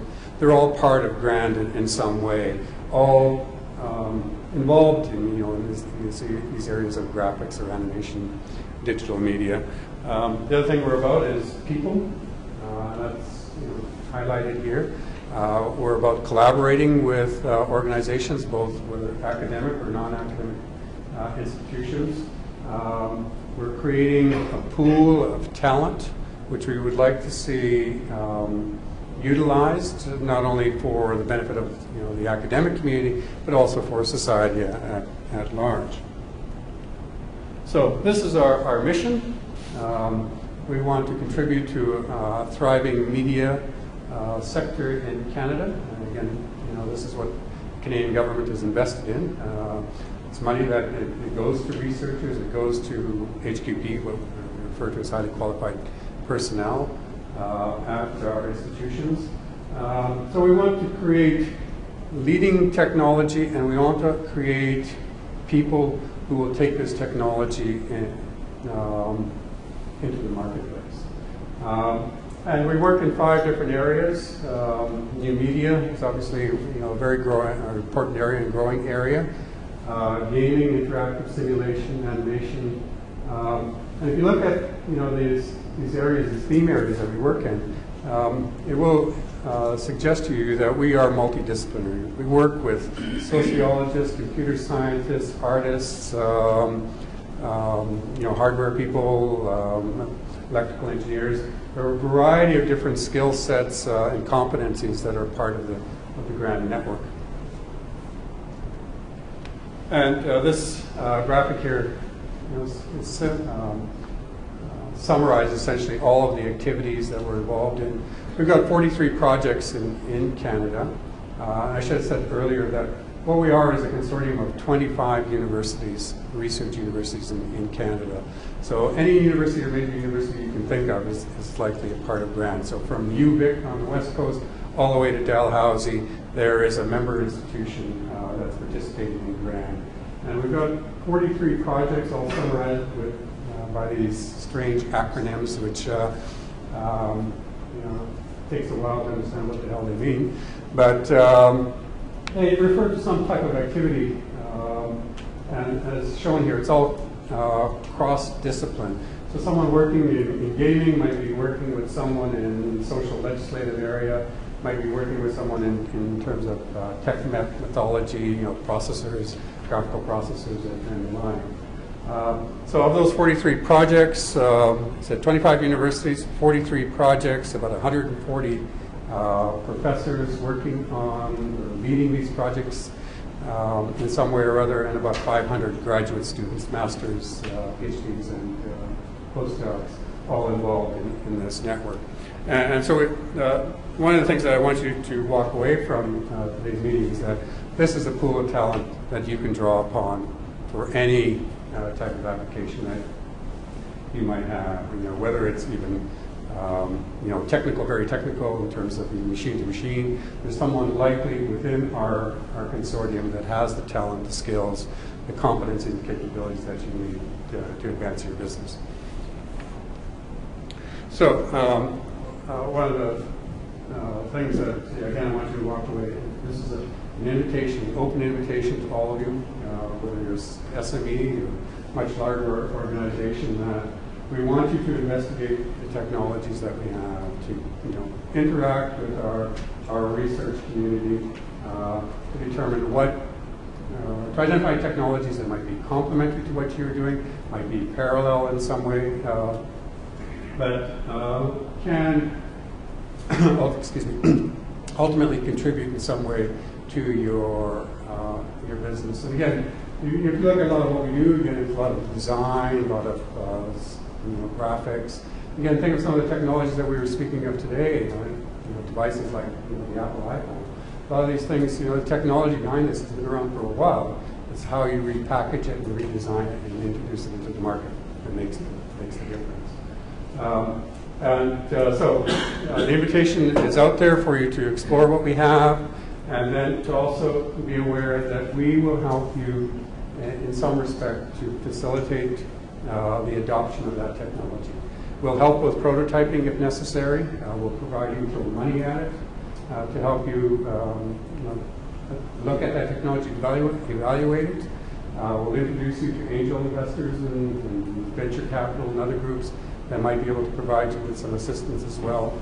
So we've got the technology, we've got know-how, we've got the contacts and the community to help grow your business or expand it in some way.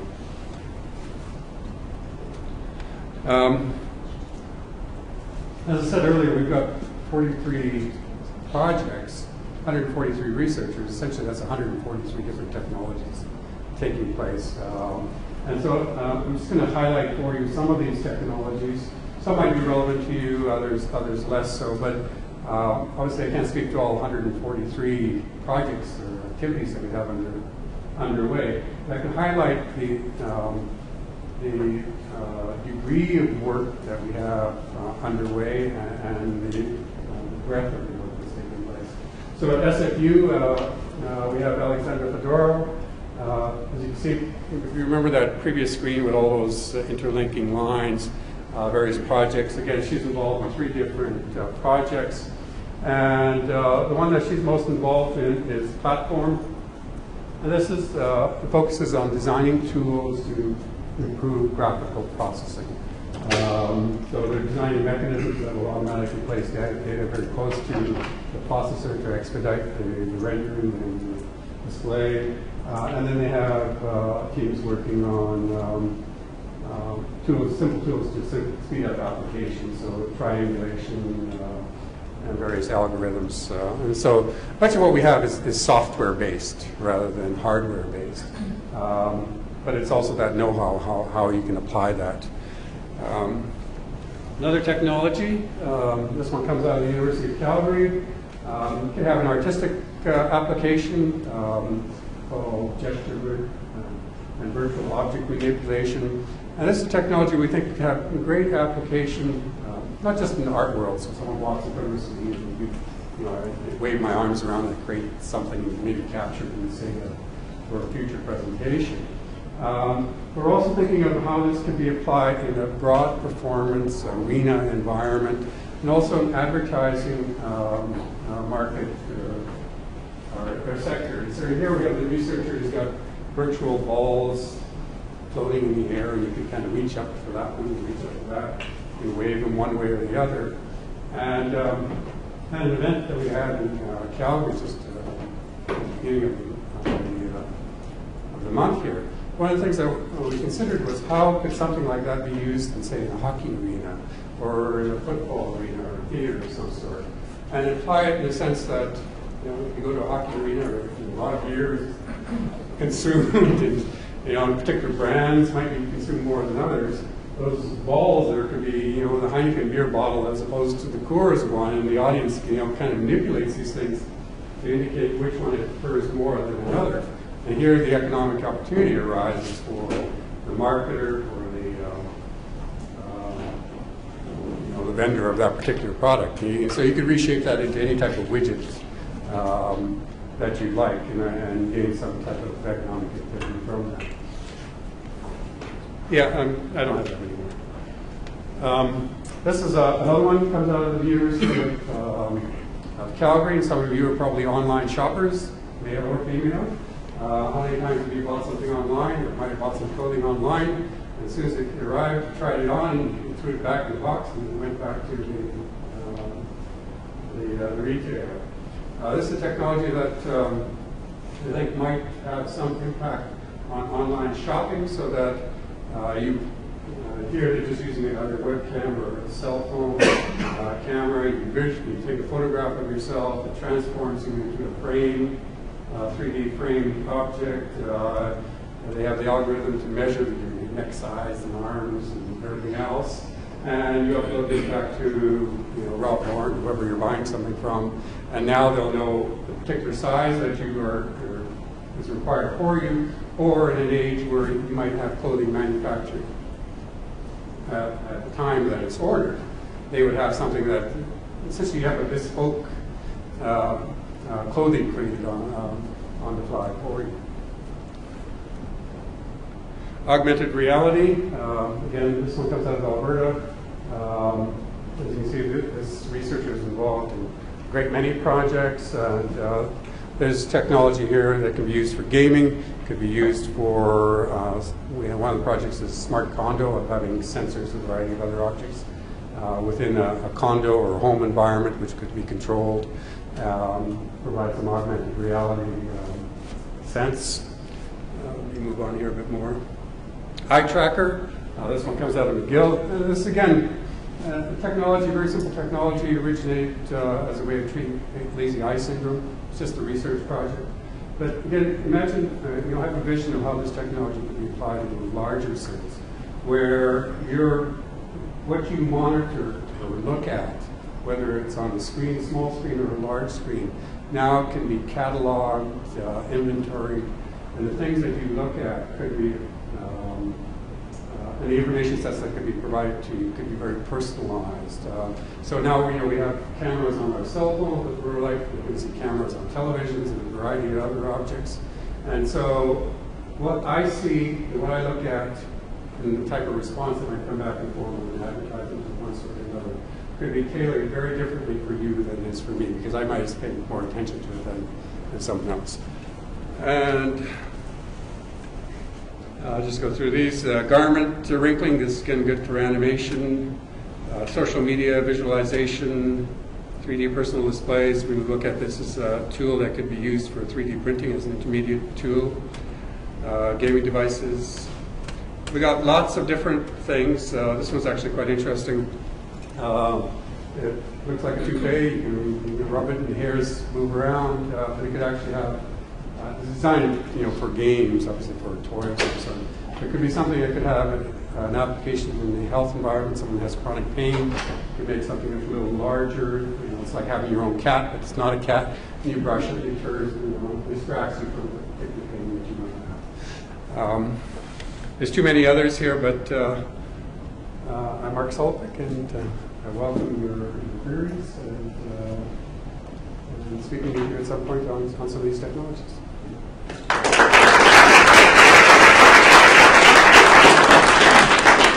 The great thing about folks like Grand is because, as Mark said, they represent a whole network of researchers. So even if the direct competence isn't somewhere local, then you can hook up with someone who can find someone at Dalhousie or McGill or U of T or whatever it happens to be, as well as working with the local researchers who usually have the same kind of connections. You can always reach out further. Next, we're going to look at other ways, organizations that can help you make these connections. And Lawrence here, our first person on the agenda, so let me introduce Lawrence. I was going to say Lawrence Mytax. That isn't your last name, is it? Lawrence Meadows. And let me find you. There you are. Please take it away. Thank you very much.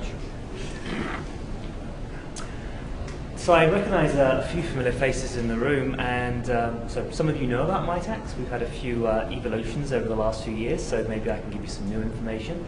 And for those of you who don't know who we are, well, hopefully you'll be enlightened by the end of this presentation.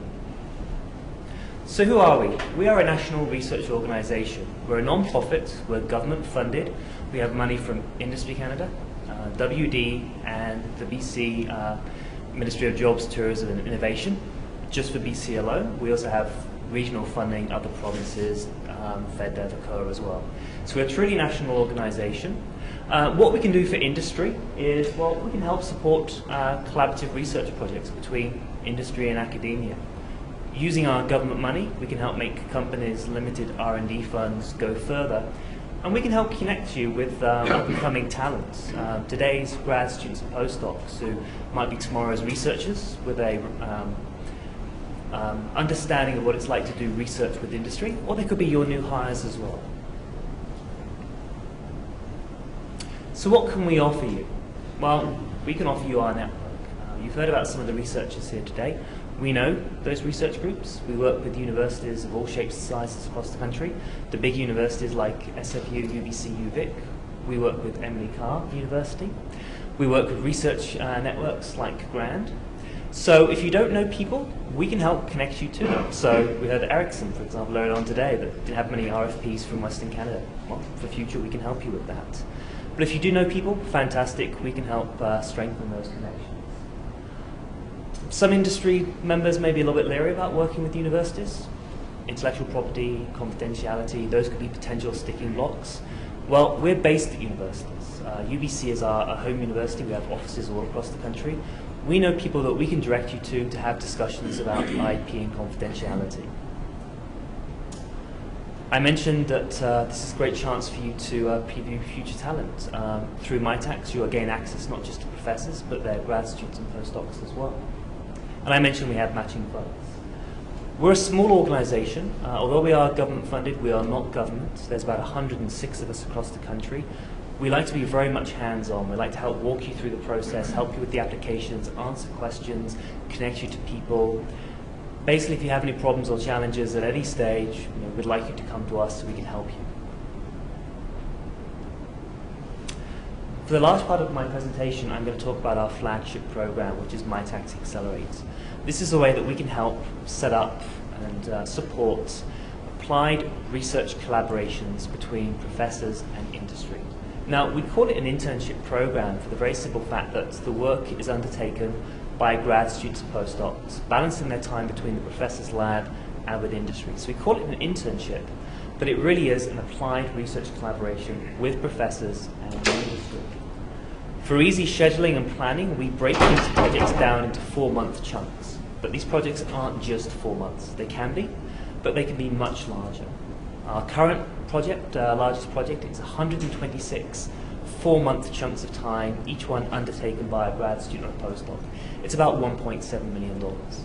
We've got MOUs in place. The largest one so far is 400 internships over 5 years, a consortium of industry, different university researchers. So when we talk about 4 months, that's just a simple piece of Lego. You can get a great big bucket and build something large and complex if you want, or you can just use one piece of Lego, whatever you need. This just highlights the growth and success of the Accelerate program over the last few years. For those of you who are interested, our federal money comes from Industry Canada, and you're welcome to download the last federal budget from May. We're mentioned in pages 63 and 64. So how does Accelerate work? Well, I mentioned these are collaborative projects between university researchers and companies.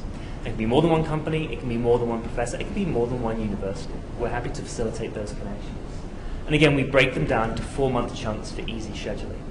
Each 4-month chunk of time is undertaken by a grad student or postdoc, balancing the time between industry and the professor's lab. So they act as a great bridge between the university, the professor's expertise, their facility, but also give you a chance to work with talent in-house by getting the grad students and postdocs working with you.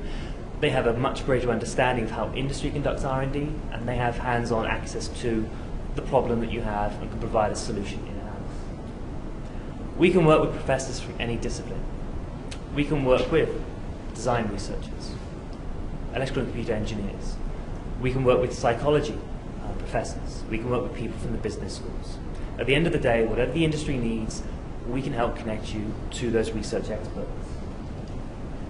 Now, I talk about interns working with the company.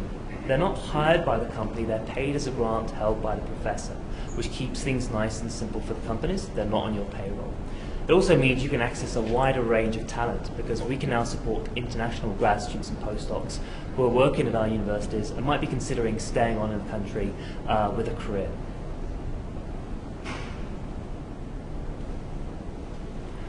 The diagram on the right, I'm not going to go through the mechanisms on this, but this is basically how we build our larger projects with many pieces of Lego. We break it down into a minimum of 6 of these 4-month chunks. We call it a cluster because it's shared by 3 or more interns to form a team. So any combination of masters, PhD, postdocs. The company puts in $36,000 for the first 6. We put in 44. That makes an $80,000 project. And again, that's just for 6. You can scale it up to 9, 12, and so forth. Some important take-home messages. Number 1, the cash from industry. Some collaborative programs actually have overhead taken off by the university. There is no overhead taken off.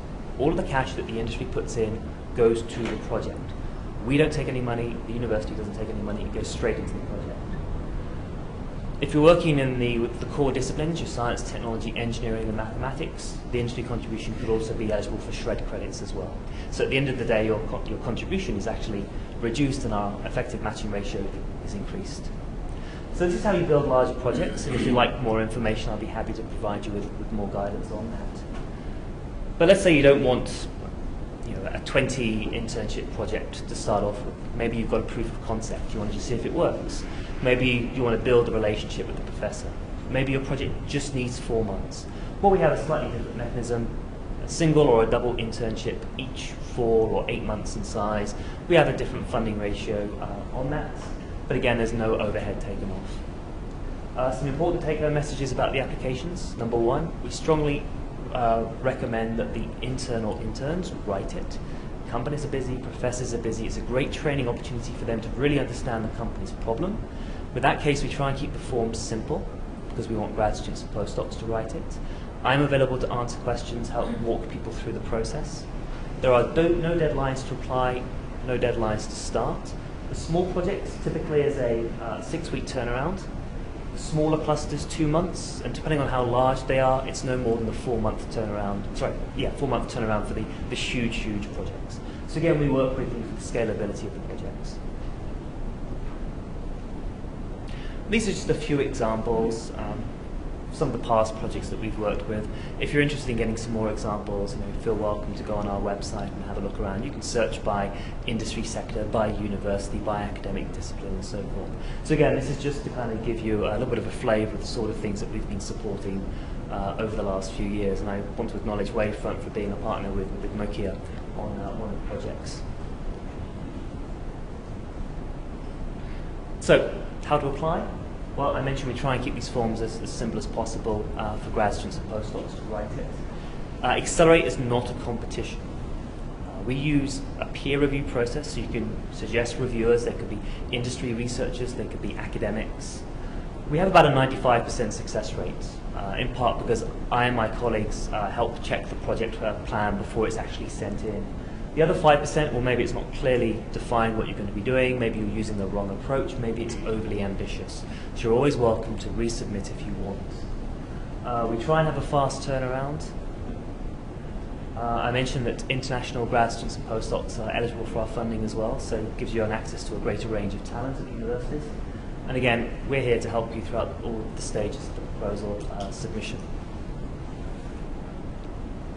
Now, Brad very kindly reminded me about a new development for MyTax. Some of you may have heard this already. We've been partnering with BCIC and the BC government on a pilot voucher program. When we talk about Accelerate, I mentioned that you can work with all disciplines, which includes the business schools, but typically we see projects in the sciences, so they have a research component to it. The voucher program provides companies with a next step to the project. So, for example, you may have worked with a researcher to try out and optimize a new algorithm for an app. The next stage is, well, what's the market for that app? So with the voucher program, you take a single internship, $15,000, the company puts in $7,500 cash, we make it 15. That's for a 4-month research-based internship. And then after that, there's another 2 or 3 months where the same individual or a different one can work on a more business-focused aspect of the project. A kind of commercialization assessment. For example, is there a new market? What's the market penetrance?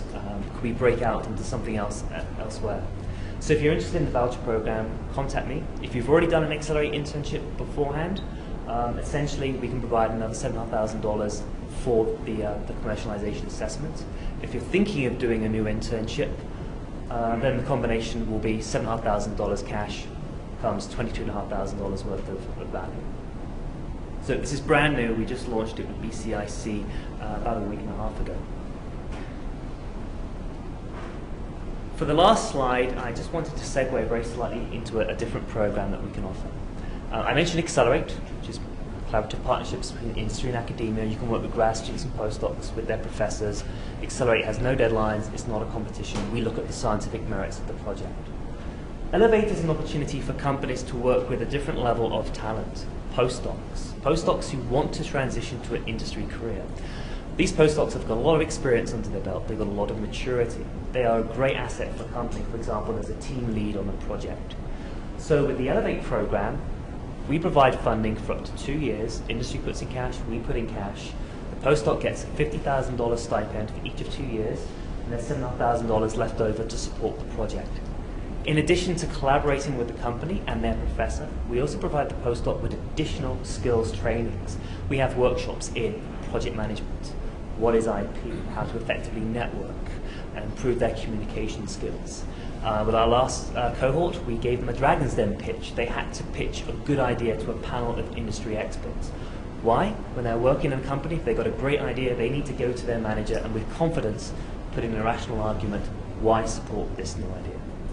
Now, Elevate does have a deadline. It's December the 12th. We evaluate not just the project, but the individual as well. And if you're interested in learning more about either Accelerate or Elevate, please feel welcome to contact me.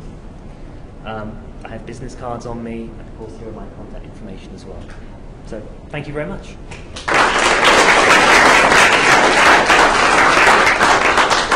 Quick question, or should we move along? We're kind of in the short strokes. I think people want to keep on moving. All right. Thanks, Lawrence. You can find me afterwards. And so next on the theme of working with universities, we've got Richard Soames. Where are you, Richard? Oh, there you are. Yep. Who's from UBC, and he's going to tell us about, is it really true? Can industry and academia work together? Yeah, exactly. So how many people here today would sort of feel like, yeah, there's an opportunity to collaborate with the university? I think so. Pretty good, right? Well, there's good news and bad news with that, and that's kind of what I wanted to share with you. I'm here on behalf of UBC. It's a new role. It's called Industry Partnership Manager. It was created as a result of an industry advisory panel that thought they should put an industry person inside the faculty to help bring the two parties together. The faculty, researchers, and the grad students, of course, which are important component to it, as Forrest referred to, and companies. And it turns out that it's not maybe as obvious as you might think. There is a lot going on. It does get done. It's very successful. I think we did UBC within the Faculty of Engineering about $5 million in industry funding last year. So it's going on. But there are a few sort of things that you should kind of know about, and that's what I wanted to share with you from an industry perspective on sort of how the university works, what are some of the issues that are kind of going on there, so that you can better navigate it and be successful with your collaborations. Net, lots of opportunities. There's lots of smart people at UBC. There are lots of great examples. And I apologize, I speak a little bit just from UBC because that's where I stand, but of course it's the same thing for SFU, same for CARC, all the other institutions. Lots of stuff going on. Encourage you to take advantage of it. So before I get into the details of that, I just wanted to give you a quick overview on a few things that are happening at UBC. There is an entrepreneurship movement going on at UBC. It's an opportunity for anyone here who is a UBC grad within the last couple of years. There's some seed funding there for that program, as a result of that program. Or you can also leverage in it by getting involved with some of the UBC grads that may become involved in your company, et cetera, et cetera. I just wanted to mention it, just that there's a lot going on with respect to UBC and entrepreneurship. The second one we've talked about already is Living Lab. And if I could just keep it really quick, the summary is 3 components to make a Living Lab project work. Number 1 is operational need for the university. So like we've heard, it's a community of 60,000 people up there. It's its own small city. It controls its own utilities, has lots of needs. If you can think of an operational need that you can fulfill, that's the first starting point. The second one is that there has to be a researcher involved. There has to be some sort of research engagement in the process. And the third one is that it has to be a win for you. In other words, it's an opportunity for you to showcase some technology. But it's not a business opportunity. Don't expect it to go there and make money out of selling something into this Living Lab concept. UBC IT or UBC operations is not necessarily interested. They'll listen to it if it's something new and innovative. But they want to see really how it's going to help you move as a corporation, how it's going to help you showcase a new technology. The university wants to help support the economy. They want to help accelerate innovation and new ideas, and so they're using the campus as an opportunity for that. The other thing I wanted to just quickly show you is the number of grads that are up there. I think the grads are the link between researchers and industry. I think they're the linchpin for making everything happen. And I wanted to make sure you were aware of it. There's a lot up at UBC and other institutions as well. So just, especially in electrical, so people may not realize how big that number is. I think we can skip this. I think most of you understand there's some benefits there, some great equipment, some smart minds, very capable people, lots of opportunities there. So this is a slide I wanted to spend a little bit of time on just to help bring together the two parties. So on the industry side, the challenge, of course, is related to intellectual property. That's probably the #1 thing I fear. I've been there for 2 years now. What I can say is that things have changed a lot at UBC over the last 4 or 5 years from what I've seen. The #1 thing is that the university now will work through an entire range of relationships. So that goes from outright grant, or if you like, public source or free, all the way through to complete sell or transfer of intellectual property to companies. So they will now look at the entire spectrum. Historically, that wasn't the case. Historically, it was only an IP licensing type sort of arrangement, and they always kept the IP. The second thing I should also mention about what's going on at IP subject at UBC is that the faculty member now has a significant influence on that process. Historically, it was predominantly sort of driven by the university itself, but now the faculty member is making a significant influence in that process. And the third thing you should also know about UBC that's a little different, but also quite common in the US, is that the university actually is the title holder of the intellectual property for all research that goes on for members of the staff. So undergraduate students are not included. Undergraduate students own their own IP, but anybody that has a member of the staff that receives a salary from the university is controlled by UBC. The good news about that is that it's aggregated for you. So if you sign a relationship with UBC, you know that everyone under the umbrella of UBC have agreed to that agreement. Whereas if you're working in a scenario where you sign with an individual faculty member at other institutions and they own the IP, you don't know whether at a later point in time someone else may come into the picture and say, whoa, whoa, whoa, I was involved in that project. I've got some IP in there. So that's one of the things about the difference going on. So yes, it's an important issue that has to be sorted out. And the good news is that there are ways to make it happen. You just have to work through it. I think the other one that I wanted to kind of highlight on here too is the side of the researcher's perspective, which is related to today, the way the model works is that they are peer-reviewed, in other words, by other researchers on the research that they do, the new knowledge that they create. At the end of the day, that's what drives them. So the key is you have to find a way to make it work for both sides. You have to make it work for them so that they have an opportunity to publish something that's unique and work for you in terms of what it is that you need to get done within the company. Just the mindset to kind of have. I won't go through this. Are we sharing these slides with everyone afterwards? Or? I think we can, yeah. Yep, okay. I'm more than happy to share my slides. There's no problem with that. Carry on. Oh, sorry, I went too fast. So, other key point, you have to think long-term with this. There is a cycle with the university. The reality is a faculty member is working flat out on a lot of different things. They have 3 things. One is research, second one is teaching, and the third one is their services to the university. The fourth one is industry collaborations. And then there's a spectrum. You have some that are extremely very engaged, and you have other ones that are less engaged. So there's a whole spectrum there. But the reality is they all have a cycle that they work in. They have a cycle where they have to get things done during the beginning of the term, for example. They have a cycle in terms of, gee, I need to find a grad student to work on this project. Like, it's going to take me months. And then I finally get the grad student. I need to get them on board. I need to get them up to speed. Then I need to get them involved in the project. There's a whole cycle through that. Anticipate going into the relationship that you're there for the long term.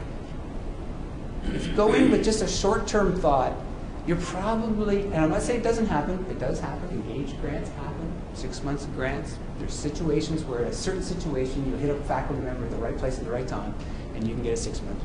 But the challenge really is that you're not developing something for a longer term opportunity. And I would encourage you to think long term. Think about, okay, I'm developing a relationship, it's more of a partnership that we're getting together, and I'm going to nurture that partnership over time. Okay, I just want to zip along because I don't want to, I know everyone's tired and it's been a long day. So I think we've gone through the numbers already. This slide is basically to show that you can work for, this example is using an NSERC grant. CRD grant approach. And but you can use the MITEX grants as well. The good news is you can take any money that you apply to research funding at the university, you can further apply to SHRED. It's actually at an 80% factor, but you still can apply it. Net is you get down to a pretty low number in terms of what it actually costs you. That's it. Any questions or anything? Or just come see me afterwards if you want to talk about what you feel. Thank you very much.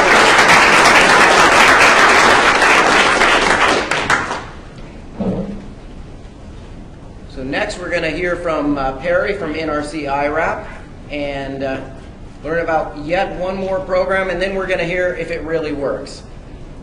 So where's Perry? I guess your presentation is called Perry. Uh-oh.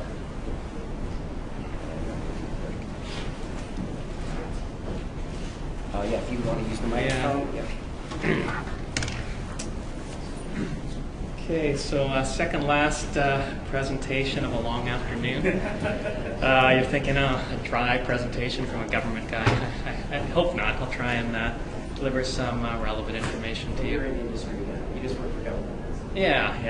I view myself as an industry guy. Worked in the private sector for 25 years. Just more recently, been in government. So we're about 30 minutes away from wine and beer. Are we? Yes, wine and cheese coming up. Okay. That's the motivator. So I'm Perry Kwan. I'm an ITA, I'll define that later, and a business advisor for NRC IRAP. I'm also a director of Wavefront. So IRAP is part of the National Research Council, which has been around as a research and technology organization since 1916. 4,000 plus employees, 1,200 guest workers, labs and facilities across Canada. You can see all the dots on the map there. There's 4 strategic functions within NRC. I'm not going to go into all that. We're one of them, IRAP. In terms of, let's say, the market positioning within the government programs, unofficial, this is what I use to place IRAP within the landscape. So our clients are Canadian SMEs, so 1 to 500 employees who have a need to grow their businesses globally. We provide financial support and advisory services. Although most companies come to us more for the money, we don't like to think of ourselves as we're not just about the money. We provide advisory services as well, which I'll touch on a bit later. Our money goes towards development and commercialization projects. And I guess our differentiator is that, well, we're national in scope and considered the largest program of its kind. And we have quite an extensive network of industry partners. I'll give you an overview of that a little later. And we have what we call the ITA advantage, which I'll define for you. This just gives you an idea of the types of companies that we support in terms of their sizes and how many we support across Canada.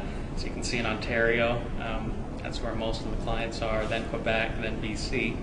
This is a little bit of data from a couple of years ago, but it gives you a rough idea, about 8,600 SMEs supported back then. And most of the companies are small. 50 employees or less, 20 employees, but we support 1, 2-person companies as well. So if you are considering spinning out of the university and starting a company, we're happy to support you, or if you just recently spun out a company. Okay, this IT advantage. So what is it? So we have this field staff of well, I'm not sure if this is quite accurate, 240. It's growing actually. Last federal budget, the IRAP budget got doubled from 110 million a year to 220 million. IRAP is considered perhaps one of the best innovation support programs in Canada. That's why we had our budget doubled. So this number will actually go up over the next few months. So the people in the ITA network, many of them have specialized industrial experience, like myself. I've been in the telecom wireless business for like 25 years. Many of them have been entrepreneurs previously. We also have people that came more from the research side, say NRC into IRAP, and they have very specific technical skills. So we have 75% have masters or PhD. In terms of outreach, you saw those dots across Canada. So we have 147 offices in 100 communities across Canada. On average, an ITA will work with 42 companies a year. Out of those 42, 15 of them would get funding, let's say, from the ITA. So what do we provide? You could classify our services in 3 areas. Technical and business advisory services. So this would be advice on your development plans, your commercialization plans, perhaps operational issues in HR and other areas. We also have some specific programs related to raising venture capital. That's one area. Financial assistance, and I'll go into that more in a moment. And we have quite an extensive network because we don't just fund companies, we fund a lot of organizations as well that are involved in the technology ecosystem.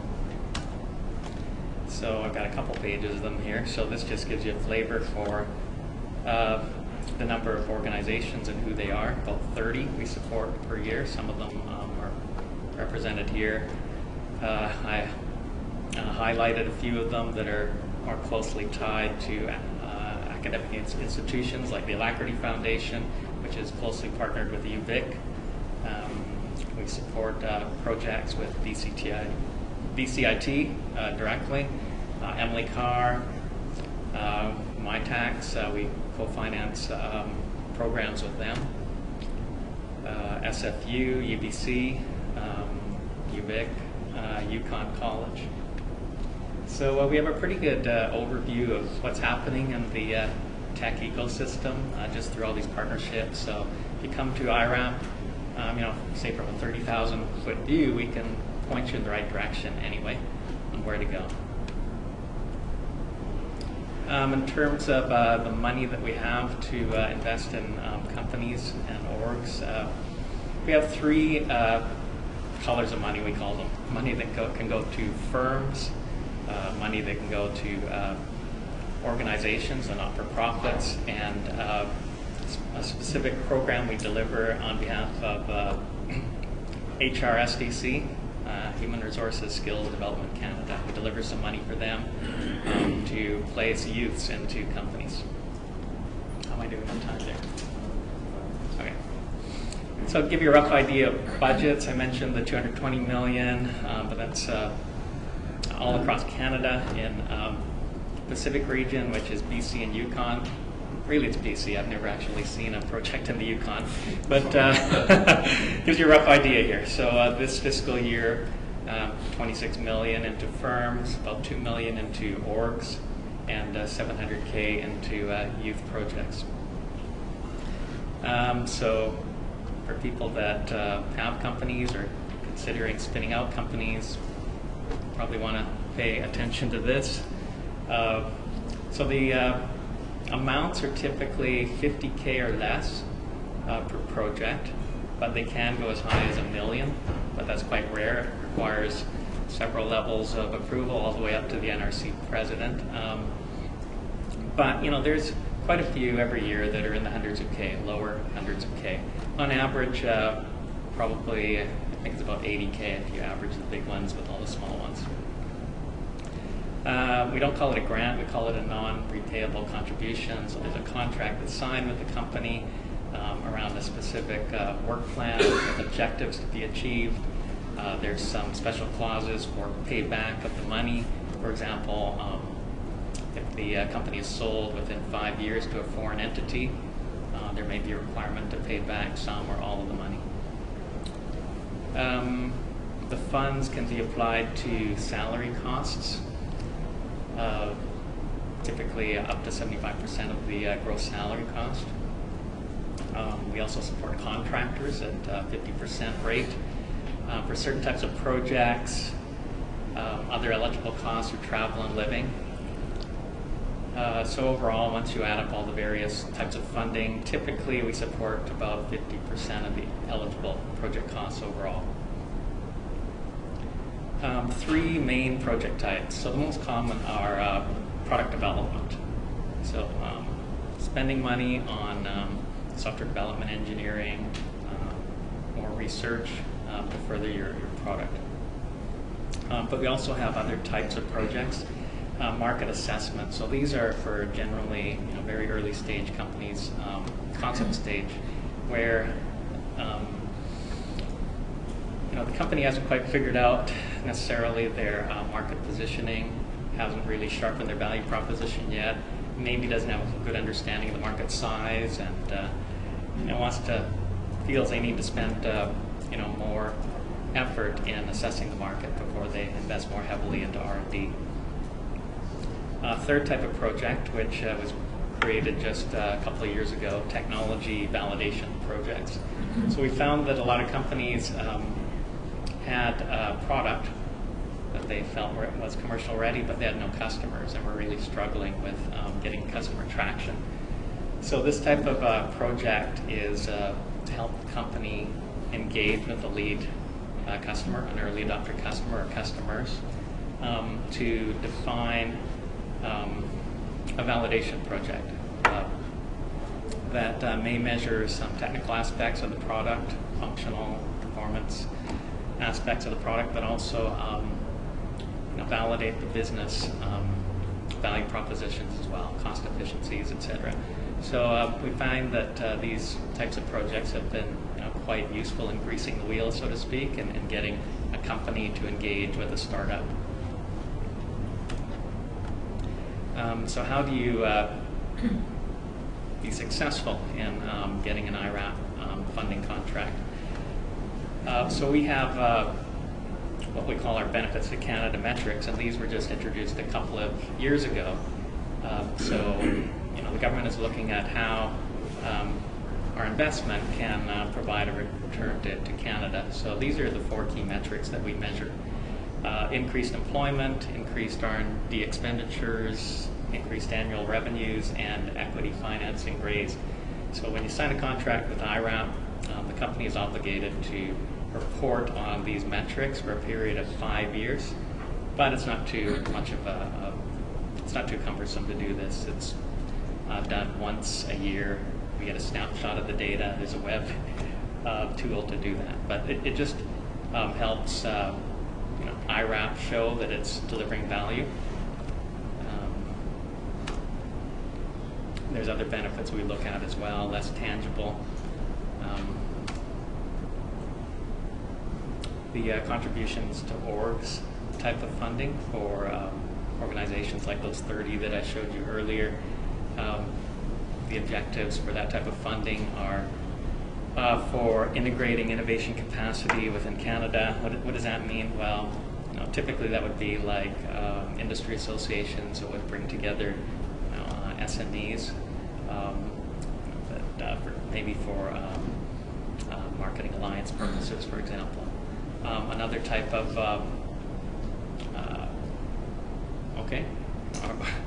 org funding that we do is for organizations to provide innovation assistance services to SMEs. So Wavefront's a great example of that. So Wavefront provides business and technical advisory services to SMEs, so we support Wavefront in that. And the Youth Employment Program. So this is to place a graduate, you can see the requirements there, into an SME, and it can be up to $30K over a 12-month period. Because the $700K doesn't go all that far, it's typically more $15K over 6 months that we support. And how do you engage with IRAP and get support? So if the company doesn't already have an ITA, we have a 1-800 or 1-877 number that you can call, and our call center will take the call and direct you to an appropriate person that has the hopefully the domain expertise to help you with your project. Or contact contact myself. I'm a pretty busy guy, but I can hopefully find somebody to help you if I can't help myself. And there's contact information for you. Any questions? All right. Thank you, Barry. Okay, so now Peter's going to bring it on home. He's going to actually say how he, as a small company, has benefited from some of these programs that we've heard about. And I hope you're up here some fusion pipe. So if you do it in 15 minutes, you'll be a superstar. Take it away. Thanks a lot, Brad. So the great thing about being the last speaker is you get to segue into the cocktail reception. You remember everything I said, and it'll be perfectly fine and make a lot of sense over a glass of wine. So that's good. So who are we? We're Fusion Pipe Software, and we develop cloud computing technologies for smartphones, tablets, and ultrabooks. And we're based over at the Wavefront Accelerator. So I'm going to start off in reverse order, typically, of how I do a presentation. We'll talk about the team right off the bat. So for myself and Richard Moore, we have a lot of our technical development of our core product called Forum Cloud. So I've worked in large enterprise, working at CIBC, Cable and Wireless in their international division, IBM Software Lab in Markham, and over at Nortel Networks. For Richard, his most recent claim to fame was at the Amazon headquarters. He was the first 5 engineers on the Kindle engineering team in Seattle. For Rashid, he heads up a lot of our marketing and creative development. So we do a lot of research as well on the industrial design, also UI, UX components. So you definitely, when Rashid come on board, a lot of things have come into fruition in terms of usability. Hassan, we'll have a chance to be able to talk to how we started off with Hassan from a research perspective of NSERC Engage, and how he's transitioning into a full-time role with us as he finishes his PhD. And our academic collaborations with SFU and UBC. So we have an extended research team of 5. So we've started off working with Professor Mesbah and Professor Oliver Schote over at the Computer Science Department at SFU, and Professor Mesbah is over at UBC. And quite recently, we've been able to support Professor Mesbah on his strategic proposal grant. That resulted in a fairly large NSERC grant that I believe one of his students, Mona, just arrived as well. I'd be able to speak with that in terms of research. So getting into our collaborations, so we're part of Wavefront. So Wavefront's been incredible working with us, working with their engineering team. So they've accessed the DARE program through Canary to give us that link getting into BCNet. So what's happening is we started off with an NSERC Engage with Oliver Schote for this research. So it's an area of hybrid cloud computing. And through a MyTax cluster now, so we're doing one of those larger scale research projects, we're just waiting for the final details of that to go through. We're able to build a fairly large cloud computing environment over at SFU Burnaby. So we're going to be getting fairly large servers over there, building an OpenStack based environment, and also a vCloud environment as well. So we'll be able to communicate over BCNet. And also with Plug and Play, we've been able to go through the Canadian Technology Accelerator, going down to Silicon Valley, spending a good number of months down there. So one of the things that we found talking to venture capitalists, so I've had a chance to meet with all the tier 1 venture capitalist firms down in the Bay Area. They actually like Canadian companies, the fact that we get so much research grants and we're so efficient. So if you go down there and you haven't been able to tap into a lot of your research grants, they'll tell you, okay, go back home and do some more of that. So that's been great. For our collaborations with UBC and SFU, we've been doing it at definitely at a PhD and a master's level. So we've been able to build up quite the army over in our office and doing a lot of R&D work. And also with our corporate partnerships, so working directly with larger software vendors as well. So right now we're an Amazon technology partner, so that's a recent one, and we're heading out to Las Vegas next week for their global technology conference. And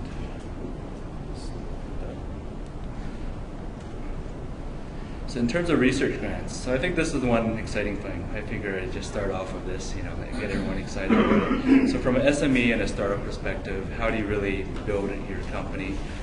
you know, there's different ways to build a company. You either raise the capital and you build it as fast as you can, or you continue building it with a lot of R&D. So one of the benefits you have as a Canadian company is accessing some of the grants that I mentioned earlier on, such as the NSERC Engage. The MyTax Accelerate has been great. We've been able to do 2 of those with support from NRC IRAP. And currently we're doing a MyTax Accelerate cluster, so it's one of the larger research projects. Also, we've been accredited through NSERC for the next 3 years for all levels of research. So from IRDF, so that's the postdoc level, the IPS, that's a master's and PhD level, and then the USRA, that's at undergrad level. So we've been pre-approved for the next 3 years to have all these essentially internships available for us. So it's been helping us quite efficiently. And also with NRC IRAP, they've been great with a lot of the commercialization programs that are available for us, helping us really take that research and now how do we go to market, which is very important. And also SHRED. SHRED is great. When you go down to the US, you talk to the VCs and all the investors down there, they're like, oh, this rebate program. That's the way they like to phrase things. But so in terms of tips, doing the research, there's a learning phase at the start of each project. You have to be realistic in terms of your goals and also what's achievable within a 6-month time frame. You know, with the NSERC Engage, there's definitely a ramp-up period, and then once the true research will occur at a certain stage at the tail end. And the other part is don't procrastinate. There's quite a bit of documentation, so get that ready to go. And also engage with the advisors through MyTax and NSERC. They've been great to work with, and they'll connect you with the right researchers if you're new to the industry as well, especially if you're a tech startup. You're like, well, where do I start? Speak with someone over there. So in terms of benefits for both parties, from industry and academia, so what we found is that working with professors, they generally like to do publications. So if you start off indicating that you know, definitely what you're researching is going to result in something that can be published, the professor will spend more time on your research project. You're really doing it for the sake of their students. It's for their master's and PhD students to really get industry experience working at a company, doing real work in an industrial environment. And for the company's perspective, what we've been able to do is access this network of professors and also with the university as well. So it's been amazing collaboration. And what the company can also do is actually it's a good recruiting ground for talent. For example, what we've been able to do is start off with the NSERC Engage, working with Professor Oliver Schote at SFU, and Hassan, he's part of our team. So he's been able to work with us on that research and really kind of continue on going into part of a cluster and then moving into a full-time role through NSERC and IRDF support. So that's a full-time role for someone who's graduating at a PhD level and working with. So he'll be starting with us with that in December timeframe. So in terms of enterprise mobility challenge, the reason why I start off with this slide is in terms of all the research I'm doing, what's the problem that we're solving today? And I'll try to jump into this as fast as we can. So BYOD, bring your own device, that's one of the terms that you've been hearing. And it's really been driven by the consumerization of IT, the popularity of the iPhone and iPad, and it's being brought into the workplace, whether it's personally owned or someone owns it as a company-owned asset. These devices are traditionally more consumer type of devices. Also, in terms of mobile and cloud security, a lot of organizations now probably see Dropbox in the organization. So IT security teams don't really like Dropbox, so that's the other challenges as well. So what we've gone out is develop a solution that helps provide organization with tools to really overcome that problem. And some of the other trends that are happening, iOS devices, Blackberries and enterprise, how some of those trends are shifting as well. So what we've developed is the Thurm Cloud Enterprise Container. So it's the corporate containers that separate your personal and work on the same device. So within the container, what it provides, it's a e-discovery mechanism to track and audit documents that lead from your corporate network into a personally owned device. So it's something that U.S. companies definitely need to adhere to. For example, if they get into any legal matters, e-discovery comes in. You have to know how documents left your network onto USB sticks, onto, for example, Dropbox, or also onto personally owned devices. And within this container, one of the great things is that we're able to wipe it. For example, if the employee leaves the company in the future, we can remote wipe just the container itself and not take away pictures of your grandma and your family as well. So what's inside the Thurm Cloud Enterprise Container? It's a secure web browser built into the application. And we have a document vault inside, so we'll be able to actually present to you and have some of my quick notes inside of my container. It's a little cheat sheet. So Thurm Cloud Solution, we integrate into high-end mobile device management solutions. And we've built this enterprise-grade platform with multi-layer security, with firewalls and a custom-built mobile VPN proxy for access into your corporate documents in your intranet, for example, like Microsoft SharePoint, Outlook web applications, or corporate internet search server. So in terms of our research collaborations, some of the topics that we've done is enterprise IT cloud computing optimizations, enterprise IT hybrid clouds, building on that support from Wavefront, working with their engineering team, and also mobile device security and mobile network security. So that's something that we're starting out as well for a few engages out there. All right, great. So I'm not going to hold you up between you and the reception there. So if there's any questions, we can jump right in and chat over a glass of wine. Great. Thank you.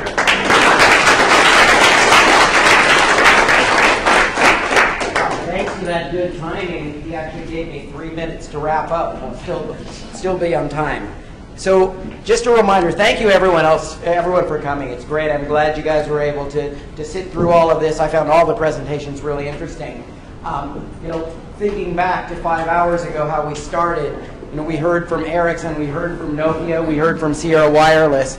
What's going on there in the real world in those focus areas that at least we think are opportunities for companies and for researchers. And that's in this Internet of Things, the machine-to-machine space, in the device and application space, especially focusing on business, and in next-generation networks, and what needs to happen for networks to be able to support the applications that are happening going forward.